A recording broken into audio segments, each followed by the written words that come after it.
સપાટી પર જે દેખાય છે ત્યાં પૂરતું જ આપણું ધ્યાન મર્યાદિત ન રાખીએ, પરંતુ જે નથી દેખાતું એને પણ ધ્યાનમાં લઈએ. હવે સામેની વ્યક્તિ સરસ વર્તન કરતી હોય તો પછી એના પ્રત્યે દ્વેષ ના હોવામાં કંઈ બહુ મોટી વસ્તુ નથી. ત્યાં નારાયણ દર્શન થાય છે આપણને, મારે દ્વેષ જન્મતો નથી. ક્યાં દ્વેષ નહીં જન્મતો? નારાયણ દર્શન થાય છે એટલા પછી ત્યાં દ્વેષ ન જન્મે.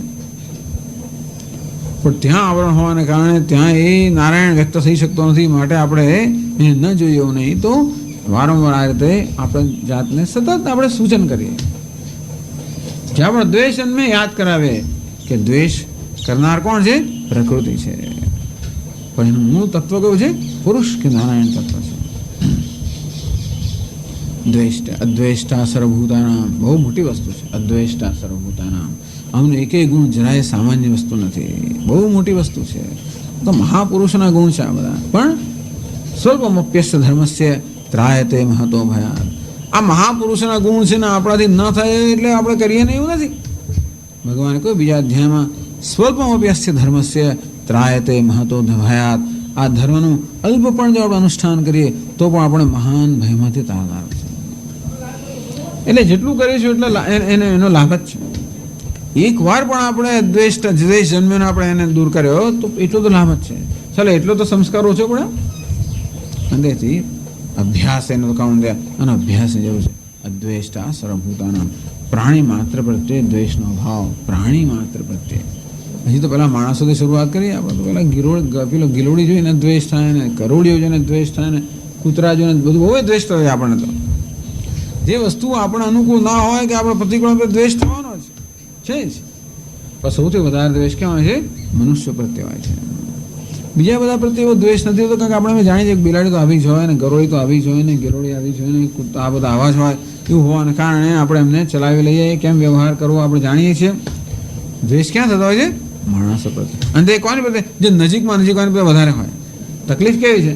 જે નજીકમાં નજીક હોય બધા સૌથી વધારે દ્વેષ હોય. એટલા જ માટે કારણ કે આપણી અપેક્ષાઓ વધારે હોય છે. મનમાં પહેલા દ્વેષ જન્મે, પછી ક્રોધ જન્મે, પછી હિંસા થાય. આપણે અપેક્ષા પૂરી ના કરે માટે દ્વેષ જન્મે. એની માત્રા વધે તો પછી ક્રોધ થાય. આ દ્વેષની માત્રા વધવાથી ક્રોધ બને. એની માત્રા વધે તો પછી વ્યવહારમાં હિંસાના રૂપમાં પરિણમે. એટલે હિંસા કરતી અટકવા માટે ક્રોધમાંથી મુક્ત રહેવું છે. ક્રોધમાંથી મુક્ત રહેવા માટે દ્વેષમાંથી મુક્ત રહેવું પડે. તો પ્રતિકૂળતાને કારણે દ્વેષ જન્મતો હોય. આપણા આગ્રહો પૂરા પ્રતિકૂળ આપણે કોને કહીએ?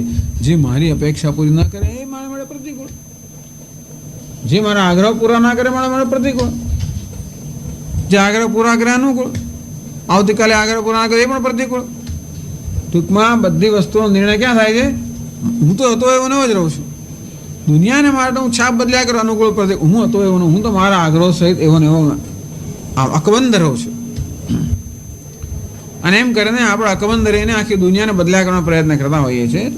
પણ ધીમે આપણા આ બધા આગ્રહો, અપેક્ષાઓ જેમ છૂટી જાય, એ બધા આગ્રહોની અપેક્ષાઓ પણ છૂટી જાય. જેટલા અંશે ઈશ્વરનો સ્વીકાર થતો હોય એટલે અંશે આપણા આગ્રહો પણ છૂટતા જાય. એ પણ આવશે ચર્ચામાં. ટૂંકમાં જ્ઞાની પુરુષ ભક્ત સર્વત્ર એક જ પરમાત્માના આત્મરૂપે દર્શન કરતો હોવાને કારણે એને ક્યાંય પણ દ્વેષ નથી. અને જેટલા અંશે આપણું દર્શન એની નજીક હોય એટલે અંશે આપણે દ્વેષમાંથી મુક્ત થઈએ. એ માટે જ ભગવાને આ કર્મયોગ વગેરે પણ આપણે શીખવાડ્યું. કર્મયોગ અર્થાત ઈશ્વરને અર્પણ કરવાની ભાવનાથી કર્મ કરવું. ઈશ્વર ક્યાં છે? જે હોય ત્યાં ઈશ્વરનું દર્શન કરવાનો પ્રયત્ન કરવો વગેરે. તો ઈશ્વર આ બધું આપણે ક્યારે કરી શકીશું? ઈશ્વર જ્યારે આપણા જીવનમાં આવે ત્યારે. એ સિવાય આપણા એકલાથી આપણું શક્ય નથી. ઈશ્વરની આપણે મદદ પણ જોઈએ, ઈશ્વર પાસેથી આપણે બળ પણ જોઈએ, અને જોડે સતત ઈશ્વરને આપણે નજર સમક્ષ પણ રાખીએ, ત્યારે આ જીવનમાં આ બધા ગુણો આવી શકે. બીજું પણ છે, દ્વેષ જન્મ્યો હોય તો એને માટેનો દ્વેષ જન્મે, ધારો કે ન જન્મે એને માટે આપણે પ્રયત્ન કરીએ રાગ દ્વેષમાંથી વિચાર દ્વારા. જન્મ્યા પછી શું કરવું? તો એની પ્રતિપક્ષ ભાવના. દ્વેષ જન્મ્યા પછી પ્રતિપક્ષ ભાવના. દ્વેષ જન્મવાના ઘણા કારણો હોય છે. એક તો ઘણીવાર દ્વેષ ક્યારે જન્મે? આપણને ઈર્ષ્યા પણ આવતી હોય એને પણ દ્વેષ કહેવાય. કોઈ આપણાથી ચઢિયાતું હોય કે આપણા કરતાં સારું ઊંચું પહોંચી ગયું તો પણ આપણે દ્વેષ જન્મે. કેવી તકલીફ છે ને! આપણા જેવું હોય તોય તકલીફ પડે, આપણાથી સારું હોય તોય તકલીફ પડે, આપણાથી ખરાબ હોય તોય તકલીફ પડે. આપણે જેવું હોય તો ભય હોય કે મારાથી કંઈ ઉપર જતો રહેશે એટલે તકલીફ થાય. આપણે તો ઊંચું હોય તો મારે ઊંચો પહોંચી ગયો મારે તકલીફ થાય. આપણે નીચું હોય તો એને કેવો છે એમ કઈને તકલીફ થાય. એટલે બધી રીતે આપણે તકલીફ છે. અંદર ખાને જોવા જો ક્યાંય એકતા છે જ નહીં. બધી જગ્યાએ અમુક મર્યાદા સુધી બધું બરાબર છે, પછી અમુકથી બધા છૂટા પડી જ જવાના. જેટલા ઊંચે આપણા આગ્રહોને પકડીને બેઠા છે એટલા ઊંચે તેટલા ઊંચે પછી એટલું અંતર રહેવાનું છે. મોટા ભાગના બધા સંબંધો બહારના વ્યવહારના સ્તર પર હોય છે. બધા એકબીજાને સારું લગાડવા નાતા કરતા હોય. અંદર ખાને છે તે બધું જુદું જુદું ચાલતું હોય છે. બધા કહેવાતા મિત્રોની અંદર પણ આ અમુક મર્યાદા સુધી, પછી આગળ નહીં. દરેકને એક મર્યાદા, દરેકને અંતર એક રાખવાનું હોય. તો અહીંયા આશી વધારે નહીં. આમ હવે એક હાથ લાંબો રાખવામાં આવતો જ હોય છે.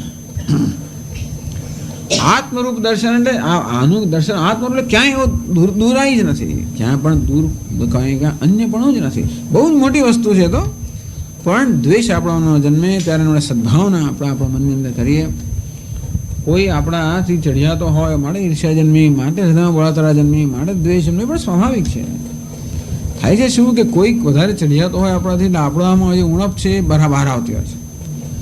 માણસ આપણાથી આગળ વધી જાય ને આપણામાં જે ઉણપ છે કે આપણા જે ક્ષમતાનો અભાવ છે કે આપણામાં જે કંઈ ખૂટે છે એ વસ્તુની આપણથી આપણે સભાન બનાવે, એનું આપણે દુઃખ છે.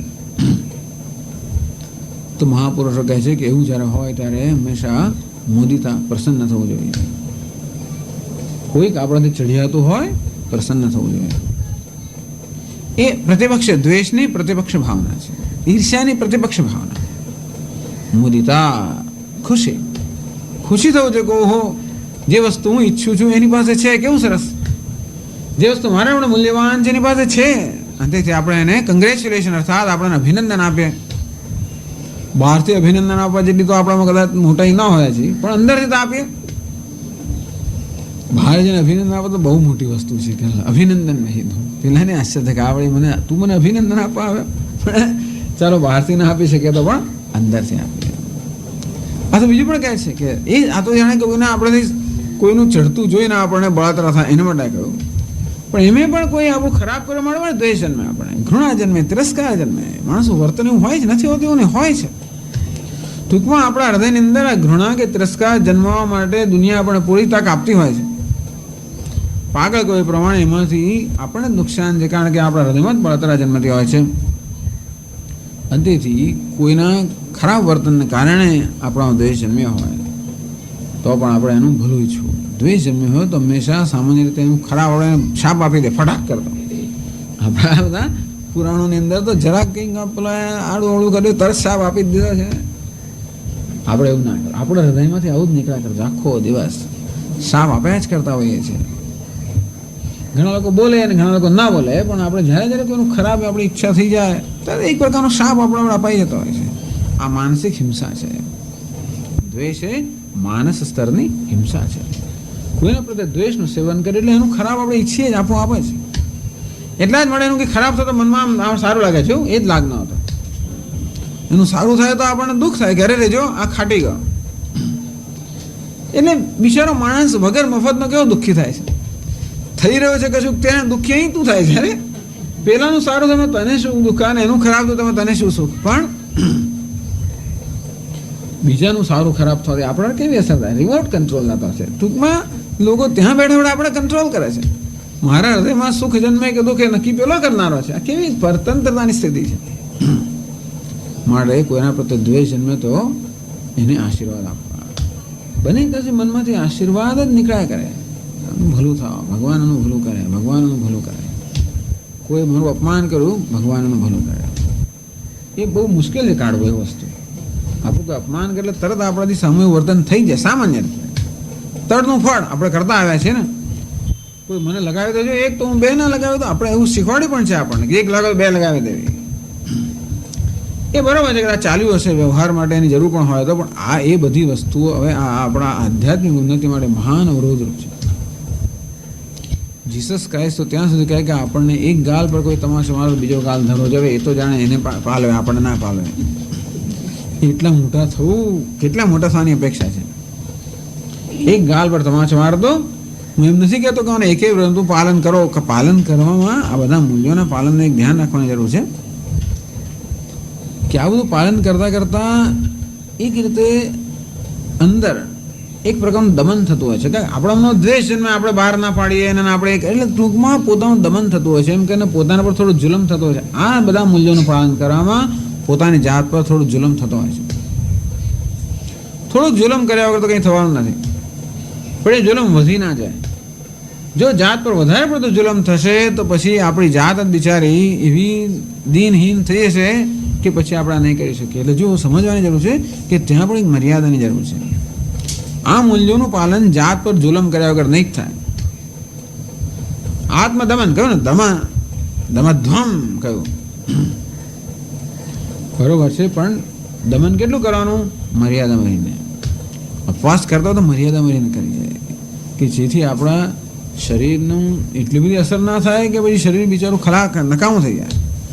તેમ આ મૂલ્યોના પાલનને કારણે આત્મા પર કે પોતાના મન પર જે દમન કરવું પડે, જે જુલમ કરવો પડે, એ જુલમ એટલો બધો ન થાય કે જેથી એ મન બિચારું મરી જાય કે એના પર ઉલટી અસર થાય. નિગ્રહ અને અનુગ્રહ, પોતાની જાત પર થોડો અનુગ્રહ કરીએ, પોતાની જાત થોડો નિગ્રહ પણ કરીએ. પણ આમ કે આશીર્વાદ આપવા સરળ નથી હોતા. એને આશીર્વાદ, એને કોઈ દેડો ના આપવું સ્વામીજી, એને કોઈ દડો ના કરવું વગેરે મનમાં થતું હોય, કોઈ દિવસ ના કરવું. માણસો લોકોના મનો કેટલો દ્વેષ ઉત્પન્ન થઈ જતો હોય છે, સમજ નથી પડતી. કોઈ દિવસ ના બોલું હું તો સ્વામીજી, એવું શું છે? શું ભાગ વહેંચવાના છે? પણ કોઈ દિવસ ના કરું. દ્વેષ કરીએ તો ક્યાં સુધી લઈ જતા હોય છે આપણે કે એની કોઈ મર્યાદા જ રહેતી નથી. ભાઈ એટલું બધું શું કામ લઈ જવું? દ્વેષ કરવો હોય તો એવો તો ન કરવો હોય કે એક તો દરવાજો ખુલ્લો રાખવો જોઈએ કે જે ભવિષ્યની અંદર કદાચ કંઈક સુલેહ કરવાની જરૂર પડે તો કરવા તૈયાર, એવો દરવાજો ખુલ્લો રાખવો જોઈએ. આ તો તડફડ બંધ જ કરી તો કોઈ દરવાજાનો પ્રવેશ મળે જ નહીં. આવું કેવું? આ બધું પ્રેક્ટિકલ જ નથી. વ્યવહારની અંદર આ પ્રકારનું વર્તન, આ પ્રકારના દ્વેષ બહુ એમ કરીને દરવાજો બંધ કરતા આપણે એક જ જગ્યાએ એવા આઇસોલેટ, આપણે એકદમ એકલા પડી ગયા છીએ. દુનિયામાં લોકો આવી રીતે એકલવાયા બની જતા હોય છે. કારણ કે બધા દરવાજો બંધ કરતા જાય, ના ફાવ્યું બંધ, ના ફાવ્યું બંધ, ના ફાવ્યું બંધ.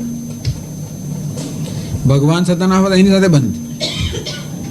દુનિયામાં કોઈ લખ્યા પણ નથી કે આપણે બધા અનુકૂળ થઈ જઈને ફરે હંમેશા, એવું લખ્યા પણ નથી.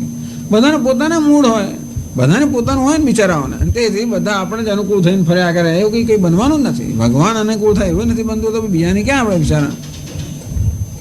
અંતેથી દ્વેષ કારણે દરવાજા બંધ થઈ જાય તો પછી આપણે તો ધીમે ધીમે વિખૂટા પડતા જ જઈએ. એટલે દ્વેષ તો બહુ જ ભેદભાવ ઉત્પન્ન કરનારી વસ્તુ છે. દ્વેષ જન્મે તો આશીર્વાદ, અભિનંદન, આશીર્વાદ. બહારથી આશીર્વાદ આપવાની જરૂર નથી કે તું મને આશીર્વાદ આપનાર કોણ? આપણે નહીં, બહારથી નહીં કહેવાનું. પેલા આશીર્વાદ તું વળી મને આશીર્વાદ આપનાર કોણ છે? પછી એવું પણ કહેનારા પેલો નહીં કરે. એટલે બહારથી ના કરીએ આપણે, અંદરથી કે ભગવાનનું ભલું કરે. ખરેખર આશીર્વાદને યોગ્ય છે. દ્વેષ કર ને, જ્યારે દ્વેષ બીજો લોકો આપણો કરતા હોય છે ને, જેને કારણે આપણે દ્વેષ જન્મતો હોય છે, હંમેશા દ્વેષ અંદરના ખૂબ દર્દમાંથી કે પીડામાંથી જન્મતો હોય છે. માણસો જ્યારે દુર્વર્તન કરતા હોય છે ત્યારે કોઈ આનંદથી નથી કરતા હોતા. કોઈનું કોઈ પ્રકારની આંતરિક પીડાને કારણે જ કરતા હોય. મોટાભાગના મનુષ્યના હજાર જાતની પીડાઓ હોય છે અને મોટાભાગનું જે દુર્વર્તન આપણે જેને કહીએ એ બધું આંતરિક પીડામાંથી જન્મે છે. એટલે ટૂંકમાં જે મનુષ્ય આપણી સમક્ષ આ પ્રકારનું અયોગ્ય વર્તન કરી રહ્યો છે, એ અયોગ્ય વર્તન એની કોઈ મોટાઈ નથી, અથવા તો એની કોઈ શુરવીરતા નથી, એની નબળાઈ છે. આમ જ્યારે ખોટું બોલીએ તો ખોટું બોલનાર માણસ કેવો નબળો છે, એ સાચું બોલનાર માણસ ખરેખર તો સબળ છે, ખોટું બોલનાર નબળો છે. તેમ પ્રેમ પ્રદાન કરનાર જેનામાં હોય, જેના માયા હોતા હોય, એ વડે ખરેખર બળવાન માણસ છે. તો બળ કે આપણે એના બધા સ્નાયુઓના બળથી નક્કી નથી થતું, આંતરિક બળ. તો આ બધી વસ્તુ આંતરિક નિર્બળ બનાવનારી છે. ના એમાં આત્મા બલહીન એને લભ્ય. આવું દ્વેષ આપણે કરીને આપણી જાતને આપણે નિર્બળ બનાવી દઈએ છીએ, ક્ષીણ કરી દઈએ છીએ. અને ક્યાંથી પછી આપણે ઉન્નતિ આત્મા ક્યાં મળવાનો હતો? જીવનનો પણ આનંદ ના મળી શકાય તો પછી આધ્યાત્મિક આનંદનો પ્રશ્ન જ રહ્યો નથી. એટલા વ્યવહારની અંદર આ દ્વેષ બહુ મોટી વસ્તુ હોવાને કારણે જ ભગવાને સૌથી પહેલાનું નામ લીધું અદ્વેષ્ટા સર્વભૂતાનામ. પ્રાણી માત્ર પ્રત્યે દ્વેષનો અભાવ. અદ્વેષ્ટા એ તો આત્માનું સ્વરૂપ છે, બ્રહ્મ. અસ્થૂલમ અનણુ એ રીતે અદ્વેષ્ટૃ એ પણ શું છે? બ્રહ્મનું સ્વરૂપ છે. અર્થાત દ્વેષ એટલે કોઈ પ્રકારની વિશેષતાઓથી રહિત પરમાત્મા છે.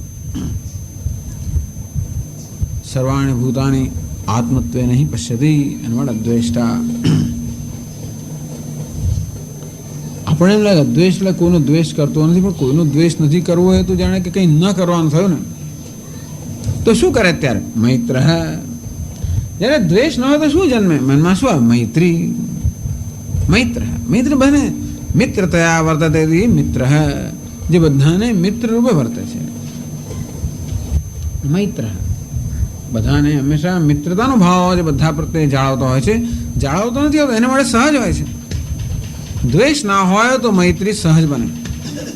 દ્વેષ હોય તો મૈત્રી ના જ હોય શકે. મૈત્રી એટલે સ્નેહ. જે બેને જોડનારું તત્વ છે એનું નામ મૈત્રી, સ્નેહ. એ મૈત્રી શબ્દ બન્યો છે મેદ ધાતુમાંથી. એનો અર્થ મેદ કે સ્નેહ એવો જ બનતો હોય, ચીકણો પદાર્થ. એટલે જ્યાં પરસ્પર સ્નેહનો સંબંધ હોય એનો કહેવાય છે મૈત્રી. એટલે ટૂંકમાં એ બધાને સ્નેહ કરતા હોય છે. એ સ્નેહ કેમ આપોઆપ જ થતો હોય છે? કારણ કે પેલા દ્વેષનું આવરણ ન હોવાને કારણે, દ્વેષરૂપી પ્રતિબંધક ન હોવાના કારણે બધા પ્રત્યે કહેવાય છે મિત્રતા છે. મૈત્ર. એટલે આપણે એમ નહોતું કે આ તો અદ્વેષ ઉદાસીન છે, કોઈને બોલતો નહીં, ચાલતો નહીં, એવું નથી. બધા પ્રત્યે કહે છે મૈત્ર. કારણ કે જ્યારે આપણી પાસે નિષેધાત્મક વસ્તુ દૂર કરેલા આપોઆપ જ વિધેયાત્મક વસ્તુ બહાર આવે છે. આત્માનો સ્વભાવ વિધેયાત્મક છે, અને નિષેધાત્મક અવરોધ દૂર કરી એટલે જે વિધેયાત્મક છે એ આપોઆપ જ બહાર આવે. મૈત્ર બધાને સ્નેહ કરે છે, અને સ્નેહની પાછળ એક જ કારણ છે કે કોઈની પાસે કઈ અપેક્ષા નથી. એ બધું પણ આગળ આવશે. આપણે તો સ્નેહ ક્યારે કરી શકીએ? જ્યારે આપણી શરતો પૂરી થાય ત્યારે. આપણો સ્નેહ પણ શરતી હોય છે ને હંમેશા. એટલા જ માટે અત્યાર સુધી જે સ્નેહનું પાત્ર હતો એ શરત પૂરી કરવાનું બંધ કરે એટલે સ્નેહ જતો રહે, આપોઆપ ઉડી જાય. એટલે આપણે કોઈ માણસને સ્નેહ કરીએ છીએ કે આપણે શરતોને સ્નેહ કરીએ છીએ? માણસને જ્યારે શરતો પૂરી થતી હોય ત્યારે સ્નેહ થતો હોય. શરત પૂરી થવાનું બંધ થયું, સ્નેહ જતો રહેવાનો અર્થ એ હતો કે એની પ્રત્યે સ્નેહ હતો કે મારી શરતો પ્રત્યે સ્નેહ છે. ટૂંકમાં આપણા આગ્રહ પ્રત્યે, અપેક્ષા પ્રત્યે, શરતો પ્રત્યે સ્નેહ. કેટલું બધું આપણા વ્યક્તિત્વ આપણે કેટલું સંકુચિત બનાવી નાખ્યું છે. તો જ્યાં આવી શરતો હોય ત્યાં સ્નેહ બધા માટે ના હોય. એટલે કહે છે અહીંયા ટીકા કરો, અદ્વેષ્ટા સર્વભૂતાનામ મૈત્ર સર્વભૂતાનામ. આ સર્વભૂતાનામ પદ જે છે ને શબ્દો એ બંને સાથે જોડવા જોઈએ. સર્વભૂતાનામ એટલે ઉભયતઃ સંબધ્યતે, બંને જગ્યાનો સંબંધ છે. પ્રાણી માત્ર પ્રત્યે મૈત્રી, બે ચાર જણ માટે નહીં, પ્રાણી માત્ર પ્રત્યે મૈત્રી. પ્રાણી માત્ર માટે સ્નેહ. એનો અર્થ એ કે સ્નેહ ટૂંકમાં એ વેશ માટે દ્વેષ નથી કરતા. આ નારાયણ માટે દ્વેષ ન જ કરે, વેશને પણ જેવો છે તેવો સ્વીકારે. બધી જગ્યાએ એને સ્નેહ હોય છે. દુષ્ટ માટે પણ સ્નેહ, તો કે હા બધા માટે સ્નેહ. તો એવું તો નથી કે દુષ્ટ માટે એને દ્વેષ હોય, એટલું તો નહીં, એની માટે પણ એને સ્નેહ હોય. મિત્રતા એવા વર્તતા એવા જેવી રીતે આપણને દુષ્ટ લાગે કે ધારો કે માના 5 દીકરા હોય, જાત જાતના અંદર હોય છે. બધા દીકરાઓ બધા સરખા નથી હોતા, અને તોય પણ મારો દીકરો છે એટલે મારે કેવો સ્નેહ હોય છે ત્યાં. ટૂંકમાં સ્નેહ હોવા માટે કોઈ શરતની જરૂર નથી. આમ જોવા જઈએ તો એવું નથી કે આમ હોય તો સ્નેહ હોઈ શકે. નહીં તો માને કે માતા પિતાને પોતાના બાળક પ્રત્યે જે સંતાન માટે જે સ્નેહ હોય છે એ સ્નેહ કેમ હોય છે? સંતાન છે એટલા જ માટે. ગમે તો હોય તો સ્નેહ હોય. ગમે તો બીજાના માટે, મા બાપ માટે ગમે તો કદાચ સ્નેહ ના પડે. ટૂંકમાં એ જ સંતાન મા બાપ માટે ગમે તેમ વર્તન કરતો કદાચ ત્યાં સ્નેહ જતો રહેવાની શક્યતા ખરી, પણ દુનિયા માટે ગમે તેવો હોય તો પણ સ્નેહ રહેતો હોય. એટલે કહેવાનો ભાવ છે કે આ સ્નેહ હોવા માટે પણ શરતો હોવાની જરૂર નથી. આપણે હોય છે એ વાત બરાબર છે. એટલે આ બધા ગુણોનો વિચાર કરીએ. હજી આપણે એને આચરણમાં મૂકીએ પહેલાં પણ આના વિશે વિચાર કરવાથી આપણને આપણા પોતાના વ્યક્તિત્વનો ઘણો સરસ ખ્યાલ આવશે કે કેવું કેવું આપણામાં છે. તો આપણામાં કઈ જાતના આગ્રહો, કેવા રાગ દ્વેષ, કેવા બધી વસ્તુઓ રહેલી છે એ આ બધા ગુણોનો વિચાર કરીશું. એટલે એ ગુણોના અભાવનો વિચાર કરીશું. કેમ મારામાં આમ નથી? તો આપણે સમજી શકશું કે આપણા વ્યક્તિત્વમાં ક્યાં દોષ હતા, અવરોધ કે પ્રતિબંધકો રહેલા છે. એ કયા પ્રકારનું કામ કરવાનું છે એનો એજન્ડા આપણી પાસે આવે. આખું પૂરતું કામ છે. બીજું બધું કામ તો હશે જ વ્યવહારનું, પણ પૂરતું કામ છે. શેનું કામ છે? મનનું માર્જન કરવાનું. ત્યાં વાળી જોડીને સાફ કરવાની જરૂર છે. આંતરિક આપણું જે અંતઃકરણ છે ને વાળી ઝૂડીને સાફ કરવાનું. બહુ જાત જાતના બધા પેલા જાળા બાજી ગયા છે. કરોડિયાને આપણે કશું કરીને વર્ષો સુધી જઈએ જ નહીં તો કેવા જાળા બાજી જાય. કશું કર્યું ના હોય એટલે પછી વર્ષો સુધી જાત જાતના જાળા બાજી ગયા છે બધા. હવે સીધે એકદમ પછી તો જાળા જતા ના રહે. અંતેથી એકદમ તો આ વસ્તુ સિદ્ધ થતી નથી, પણ કેવા જાળા બાજી ગયા છે એ પણ આપણે સમજ પડે પહેલાં, અને પછી એની કેમ કામ પાર પાડવું એ પણ આપણે સમજી શકીએ. એ માટે આ બધા અહીંયા આ બધા લક્ષણોનું વર્ણન કરવામાં આવે છે. એટલે કહ્યું મૈત્ર મિત્ર ભાવ. સૂર્ય દેવતાનું એક નામ મિત્ર છે. એ બતાવે છે, મહાત્માઓ બતાવે છે કે જો મિત્રતા જગતમાં સર્વત્ર છે. તો જગતના જે બધા તત્વો છે કેવા છે, બધા મૈત્ર ભાવે જ વર્તા હોય છે. મૈત્ર એટલે કોઈ જગ્યાએ પક્ષપાત નહીં. સૂર્ય એનું એક નામ છે મિત્ર, મિત્રાય નમઃ. કારણ કે મિત્ર ભાવે વર્તનારો હોય છે. બધાના એનું સૂર્ય છે પોતાનો પ્રકાશ, એ બધાને કોઈ પ્રકારના પક્ષપાત વગર બધાને સમાન રીતે એ પ્રદાન કરતો હોય. એકલો સૂર્ય જ નહીં, પરંતુ કુદરતના બધા તત્વો હંમેશા કોઈ પ્રકારના પક્ષપાત વગર જ જે કંઈ પોતાની પાસે છે એ હંમેશા અર્પણ કરવા તત્પર હોય છે. જળ હોય તો બધાની તરસ છીપાવે, પછી સંત હોય કે શેતાન હોય. પૃથ્વી બધાને આધાર આપે, વાયુ હોય બધાને શ્વાસનું વહન કરે, આકાશ બધાને અવકાશ આપે, અગ્નિ બધાને ઉષ્ણતા પ્રદાન કરે. અને આ રીતે જોયું તો ક્યાંય પણ આવો પક્ષપાત કુદરતના તત્વો નથી હોતો. એનો નથી તો કે એ કોઈના ગુણ દોષને જોતા નથી હોતા. ગુણ દોષને જોયા વગર જ પોતાનો સ્નેહ પ્રદાન કરી શકતા હોય છે.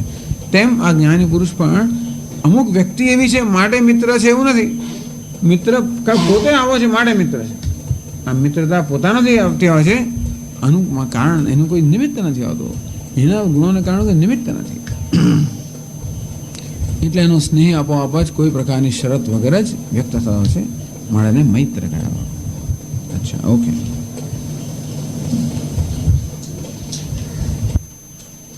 ઓમ પૂર્ણમદ પૂર્ણમિદં પૂર્ણાત પૂર્ણમુદચ્યતે પૂર્ણસ્ય પૂર્ણમાદાય પૂર્ણમેવાવશિષ્યતે. ઓમ શાંતિ શાંતિ શાંતિ. શંકરં શંકરાચાર્યં કેશવં બાદરાયણં સૂત્રભાષ્યકૃતૌ વંદે ભગવन्तૌ પુનઃ પુનઃ. ઈશ્વરો ગુરુરાત્મેતિ મૂર્તિભેદવિભાગિને વ્યોમવદ્વ્યાપ્તદેહાય દક્ષિણામૂર્તયે નમઃ. ઓમ શાંતિ શાંતિ શાંતિ. હરિ ઓમ શ્રી ગુરુભ્યો નમઃ. હરિ ઓમ.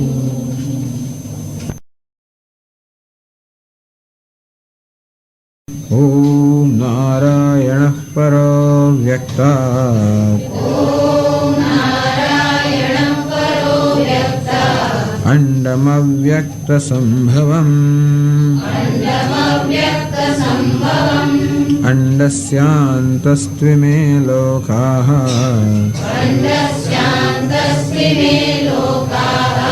સપ્તદ્વીપા ચ મેદિની. અદ્વેષ્ટા સર્વભૂતાનાં મૈત્રઃ કરુણ એવ ચ. નિર્મમો નિરહંકારઃ સમદુઃખ સુખઃ ક્ષમી. સંતુષ્ટઃ સતતં યોગી યતાત્મા દૃઢ નિશ્ચયઃ. કઈ ચાલે છે? મય્યર્પિતમનો બુદ્ધિઃ યો મદ્ભક્તઃ સ મે પ્રિયઃ.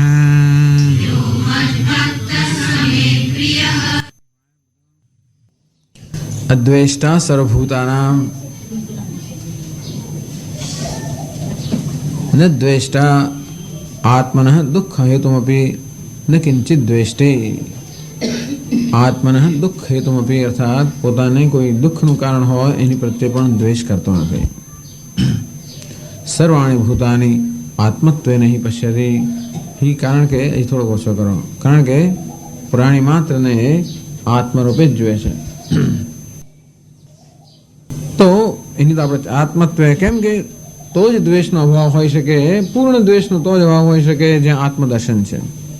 આત્મામાં ક્યારેય દ્વેષ ન હોઈ શકે. પોતાના માટે દ્વેષ ન હોય, કદાચ પોતાના માટે દ્વેષ હોય તો પોતાના શરીર માટે દ્વેષ હોય કે એવું કશું, પણ આત્મા વિશે ક્યારે દ્વેષ ન હોય. ખરેખર તો શરીર માટે કે પોતાની જાત માટે દ્વેષ એટલા માટે હોય છે કે આત્મા માટે રાગ છે એટલા માટે. ટૂંકમાં આત્મામાં જે નિત્ય પ્રેમ હોય છે એની અંદર એ આત્માના પ્રેમ કે આનંદની અંદર આ શરીર અવરોધરૂપ થતો હોય તો આ શરીરનો વિરોધ થાય, કે મન બુદ્ધિ અવરોધરૂપ થતા હોય તો એમનો વિરોધ. ચાલો, એ તો જ્ઞાની પુરુષ માટે સહજ છે, સાધક માટે મૂલ્ય છે કે બધે આત્મદર્શન થતું નથી હોતું, પણ આત્મદર્શન ત્યારે થાય જ્યારે એ પ્રકારની ભાવના કરવામાં આવે. બીજું કાંઈ નહીં, તો જ્યારે જ્યારે મનમાં દ્વેષ થાય ત્યારે આપણા મન એ દ્વેષની પ્રક્રિયાને સમજવી જોઈએ. એક મહત્વની વસ્તુ એ છે આ બધામાં કે આપણા મનમાં દ્વેષ કે એ પ્રકારની જેને આપણે અનિચ્છનીય વૃત્તિ છે જન્મે, તો સામાન્ય રીતે આપણે ખૂબ દુઃખી થઈ જતા હોઈએ છીએ અને આપણા મનમાં કેવો વિચાર જન્મે એમ કરીને આપણે પોતાની જાતને પણ તિરસ્કારતા હોઈએ છીએ. એમ થવાને કારણે એક તો એ પ્રસંગમાંથી આપણે કશું શીખી શકતા નથી, અને બીજું પોતાની જાતને તિરસ્કારવાને કારણે આપણે પોતાની શક્તિ બળ થોડું ઓછું થઈ જાય છે.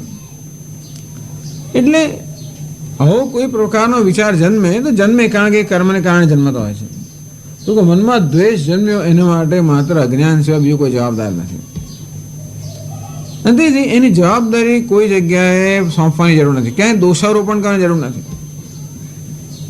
ગમે તો વિચાર ભલે મનમાં કેમ ના જન્મે, એના માટે ક્યાંય પણ દોષારોપણ એટલા માટે કરવાની જરૂર નથી કે એ વિચાર તો પૂર્વના સંસ્કારને કારણે અજ્ઞાનને કારણે જન્મેલો છે. હા, એટલું ખરું, આપણે એટલી જવાબદારી ખરી કે વિચાર જન્મવા માટે એનું કંઈ કરવું જોઈએ. તો પહેલાં તો એનું કારણ સમજવું જોઈએ કે મને દ્વેષ કેમ જન્મ્યો. એટલે જો આપણે સ્વસ્થતા રાખી શકીએ, અર્થાત આપણા વિચારો સાથે આપણે એક નહીં બની જઈએ, વિચારની અંદર આપણે તાદાત્મ્ય નહીં કરીએ, તો શું થાય, વિચારો સાથે તાદાત્મ્ય હોવાને કારણે મારી જાતને હું તિરસ્કાર દઉં છું કે મારી જાતને અભિનંદન આપતો હોઉં. સારો વિચાર જન્મ્યો તો મારી જાતને અભિનંદન આપું કારણ કે હું વિચાર છું, જાણે કે વિચારની અંદર અહમ બુદ્ધિ છે, તાદાત્મ્ય છે. અને તે જ રીતે કોઈ આપણને ખરાબ જેને આપણે કહીએ વિચાર જન્મે તો આપણી જાતને તિરસ્કારીએ છીએ, એ પણ અહંકાર બતાવે છે. તો પહેલું પગથિયું તો એ છે કે મનમાં જે આ બધા વિચારો કે વૃત્તિઓ જન્મે એની સાથે તાદાત્મ્ય ન સેવતા એની સાથે અંતર સેવવું જોઈએ કે હું એનો દ્રષ્ટા બની શકું. કે ચાલ આ દ્વેષ વૃત્તિ જન્મી, શું કારણ જન્મી, પહેલાં કોના પ્રત્યે દ્વેષ થઈ રહ્યો છે, કોઈ વ્યક્તિ પ્રત્યે થઈ રહ્યો છે, એ વ્યક્તિમાં કયા અંશ પ્રત્યે દ્વેષ થઈ રહ્યો છે, આખી વ્યક્તિ પ્રત્યે હોતો નથી. જેમ સ્વામીજી દયાનંદજી મહારાજ કહે કે પેલો માણસ કે મને બહુ દુખે છે, બસ, અરે ક્યાં બહુ જ દુખે છે, જાણે કે આખા શરીરમાં ના દુખતો હોય, પણ ક્યાં બહુ એટલે ક્યાં દુખે છે, તો કે પગમાં દુખે છે. કયા પગમાં, તો કે જમણા પગમાં. જમણા પગમાં ક્યાં, તો કે નીચે જમજણ, પછી ક્યાં, તો કે ઢીંચા પર. એક જગ્યાએ દુખતું હોય પણ આપણે એને જાણે કે આખા દેહમાં ના દુખતું હોય. ટૂંકમાં કદાચ આપણે દ્વેષ જન્મ્યો હોય તો કોઈ વ્યક્તિ માટે દ્વેષ જન્મ્યો હોય તો વ્યક્તિને કોઈક અમુક અંશ માટે જન્મ્યો હોય, આખી વ્યક્તિ માટે દ્વેષ નહીં જન્મ્યો હતો, તો આપણે નક્કી કરીએ કે ક્યાં દ્વેષ જન્મ્યો. ધારો કે વ્યક્તિ માટે દ્વેષ જન્મ્યો, વ્યક્તિ માટે સારું જન્મે, ચેતન માટે જન્મે, કે જળ માટે બહુ દ્વેષ જન્મતો નથી હોતો. ક્યારેક જળમાં ચેતનતાનો આરોપ કર્યો તો એના પ્રત્યે દ્વેષ જન્મે, એમ કરીને પથ્થર સાથે ઠોકર લાગીને હું પથ્થર પર ગુસ્સે થયો એટલે એનામાં ચેતનતાનો આરોપ કર્યો કે આ પથ્થરે મને ઠેસ લગાવડાવી. બિચારો પથ્થર તો નથી કરતો. એ સામાન્ય રીતે જળ વસ્તુ પ્રત્યે કોઈ દ્વેષ કે એવું હોતું નથી, પણ દ્વેષ હોય સામાન્ય કોઈ ચેતન પ્રત્યે. કેમ આત્મન દુઃખ હેતુમપી, કારણ કે પોતાને કંઈ દુઃખ પહોંચાડે છે એટલા માટે દ્વેષ હોય. સામાન્ય પોતાને દુઃખનું કારણ છે માટે દ્વેષ હોય. તો એવી કયો અંશ છે એ વ્યક્તિનો જે મારા દ્વેષનું કારણ બન્યો, અને પછી એના વિશે આપણે વિચાર કરીએ કે એ દ્વેષ કરવા યોગ્ય છે કે નહીં. ધારો કે વ્યક્તિમાં એ પ્રકારનો ગુણ હોય કે દુર્ગુણ હોય કે વિશિષ્ટતા હોય, એ ખરેખર દ્વેષ કરવા યોગ્ય છે એ માટે એ જવાબદાર છે.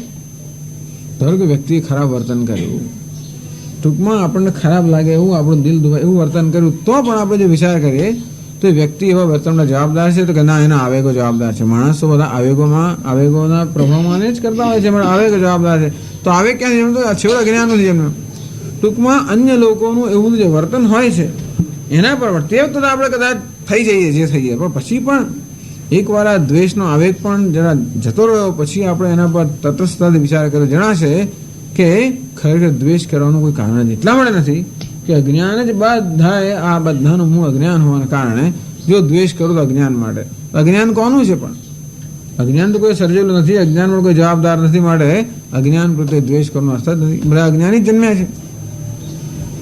આમ વિચારીને જણાશે કે દ્વેષ માટે કારણ નથી. તો સ્વામી દ્વેષ ના કરે એટલે એમ કે બસ બધાની સામે બધાને આપણે તો બધાને આપણે સ્થાન જ આપવું એવું નથી કહેતા. દ્વેષ ન કરો એટલે કયો વ્યવહાર કરો આપણે નક્કી કરવાનું કે આ વ્યક્તિ સામે મારે દ્વેષનું કારણ નથી. હા, એ વ્યક્તિની વર્તણૂક કે વ્યક્તિની હાજરી કદાચ આપણને ઈચ્છનીય ન હોય કે આપણને ન ફાવતી હોય તો કદાચ આપણે એને દૂર રહીએ. એવું નથી કે લખી આપ્યું કે આપણે વારંવાર અપમાન સહન કરીએ કે એવું કરીએ. જો શક્ય હોય તો આપણે અંતર ઉત્પન્ન કરીએ, એ વસ્તુને આપણે ટાળીએ, પણ દ્વેષ વગર. આપણે સામે જે વ્યવહાર કરતા હોઈએ જે દ્વેષ વાળો હોવાને કારણે જે આપણે કર્મ કરીએ કે વ્યવહાર કરીએ એ બરોબર નથી આવતો. દ્વેષપૂર્વક આપણે કંઈ બોલીએ, મનમાં દ્વેષ જન્મે અને પછી આપણે કંઈ કરીએ એ કર્મ હિંસાત્મક હોવાનો. દ્વેષમાંથી ક્રોધ જન્મે, ક્રોધમાંથી હિંસા જન્મે. હિંસા શરીરની હોય, વાણીની હોય કે વિચારના સ્તરની હોય. એટલે દ્વેષ આપણે હિંસામાં પ્રેરિત કરતો હોય તો બને ત્યાં સુધી આ દ્વેષના સ્તરે રહી જાય અને ક્રોધમાં ન પરિણમે, કે ક્રોધ ક્રોધના સ્તરે રહી જાય અને કરવામાં ન પરિણમે, એવો પણ પ્રયત્ન થવો જોઈએ. અને એ સાથે સાથે એ દ્વેષને સમજવાનો પ્રયત્ન કરવો જોઈએ. અને એ પણ સમજવું જોઈએ કે સામેની વ્યક્તિમાં કશુંક છે માટે મને દ્વેષ જન્મ્યો કે મારામાં કશું છે જેને કારણે દ્વેષ જન્મ્યો. ઘણા આપણે ટેવે પડી ગઈ હોય, ઘણી વાર દ્વેષ કરવાની ટેવ પડી ગયો, આપણે જરાય ન ફાવે એટલે તરત દ્વેષ થઈ જતો હોય. એટલે ટૂંકમાં મારે મારા દ્રષ્ટિબિંદુમાં કંઈ ફેરફાર કરવાની જરૂર છે. બહુ અપેક્ષાઓ રાખું છું, બહુ આગ્રહ રાખું છું. જે આગ્રહો કે અપેક્ષાઓ લોકો પૂરા ન કરી શકે એવી અપેક્ષાઓ રાખીએ તો આપણે વારંવાર નિરાશ થવું પડે. એટલા રીતે આપણી જાતને પણ દોષારોપણ કર્યા વગર બધું થવું જોઈએ. કોઈને કે પોતાને દોષારોપણ ના થવું જોઈએ, તિરસ્કાર ના થવો જોઈએ.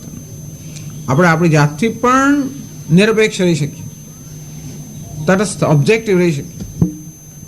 આ વૃત્તિઓથી પણ નિરપેક્ષ, અહંકારથી પણ નિરપેક્ષ, અન્ય વૃત્તિ નિરપેક્ષ. નિરપેક્ષતા બહુ અગત્યની વસ્તુ. નિરપેક્ષતા એટલે અંગ્રેજીમાં ઓબ્જેક્ટિવિટી. કોઈ વસ્તુ સાથે આપણે રાગ દ્વેષ નહીં, તાદાત્મ્ય નહીં, પરંતુ એક અંતર આપણે ઉત્પન્ન કરીને નિરપેક્ષ ભાવથી એનું આપણે નિરીક્ષણ કરી શકીએ, એનું વિશ્લેષણ કરી શકીએ. તો આ બધી જશે વસ્તુઓ.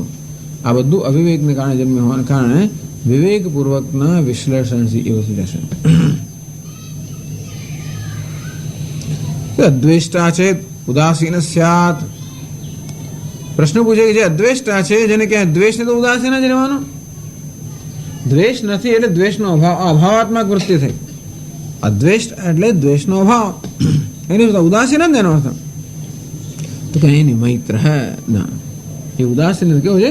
મૈત્ર, મિત્ર છે. મૈત્રી સ્નિગ્ધતા. મૈત્રી કોને કહેવાય? સ્નિગ્ધતા. સ્નિગ્ધતા હોય, સ્નેહ હોય. સ્નિગ્ધ વસ્તુ જેમ બેને જોડનારી હોય તેમ મૈત્રી પણ બે વ્યક્તિઓને જોડનારી હોય છે. અંતેથી અદ્વેષ્ટાનો અર્થ નહીં કે આવી રીતે ઉદાસીન હોય છે. એ કેવો છે? મિત્ર છે, અર્થાત સ્નિગ્ધતા ધરાવનારો છે. એ પણ સર્વભૂત મૈત્ર સર્વભૂતાના. પાછો મિત્રતા પણ આપણે ક્યારે હોય? સામાન્ય મિત્રતા માટેનું આપણું કારણ હોય, પરસ્પર ઉપકારનો સંબંધ હોય ત્યારે મિત્રતા હોય તો છે જ. મિત્ર કોને કહેવાય? જે આપણે ખપમાં લાગતો હોય અને પછી આપણે પણ ખપમાં લાગીએ.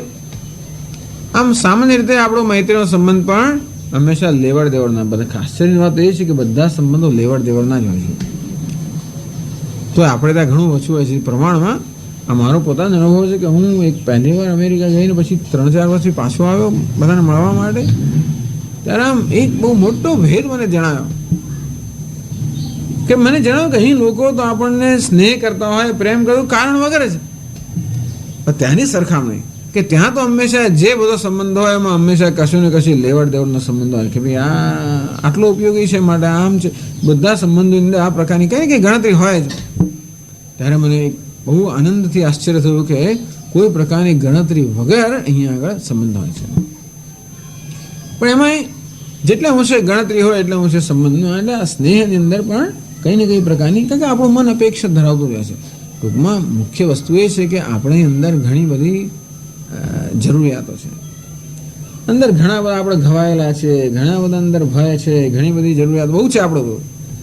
એટલે હંમેશા આપણું કોઈ પાટાપિંડી કરે, કોઈ આશ્વાસન આપે, કોઈ ધ્યાન રાખે આપણું વગેરે વગેરે, એની આપણે બહુ જરૂર છે. અને જ્યાં ક્યાં એવું થાય એ આપણા સ્નેહનું પાત્ર બને, અને જ્યાં એનો વિરોધ થાય આપણા દ્વેષનું પાત્ર બને. પણ સ્નેહ મૈત્ર સર્વભૂતાનામ, પ્રાણી માત્રનો મિત્ર ત્યારે હોઈ શકે જ્યારે આવા કોઈ પ્રકારની અપેક્ષા નથી.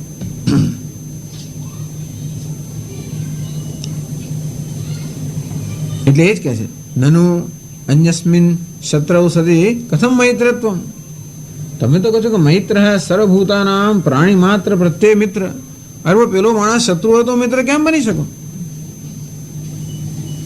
કોઈ સામેવાળો શત્રુ હોય, અર્થાત આપણો ખરેખર આપણું ખરાબ કરતો હોય, આપણો દ્વેષી હોય, અને તો એની સાથે મિત્રતા કેમ હોઈ શકે? એટલે કે કરુણ, હા, કારણ કે એનામાં કરુણતા છે. એટલે એ માણસના વર્તનને જોતો નથી, પરંતુ વર્તનની પાછળ હજી વ્યક્તિને જોવે છે. આપણે કહ્યું કે દરેક આવા અનિચ્છનીય કે અનિષ્ટ વર્તનની પાછળ હંમેશા દુઃખ રહેલું હોય છે.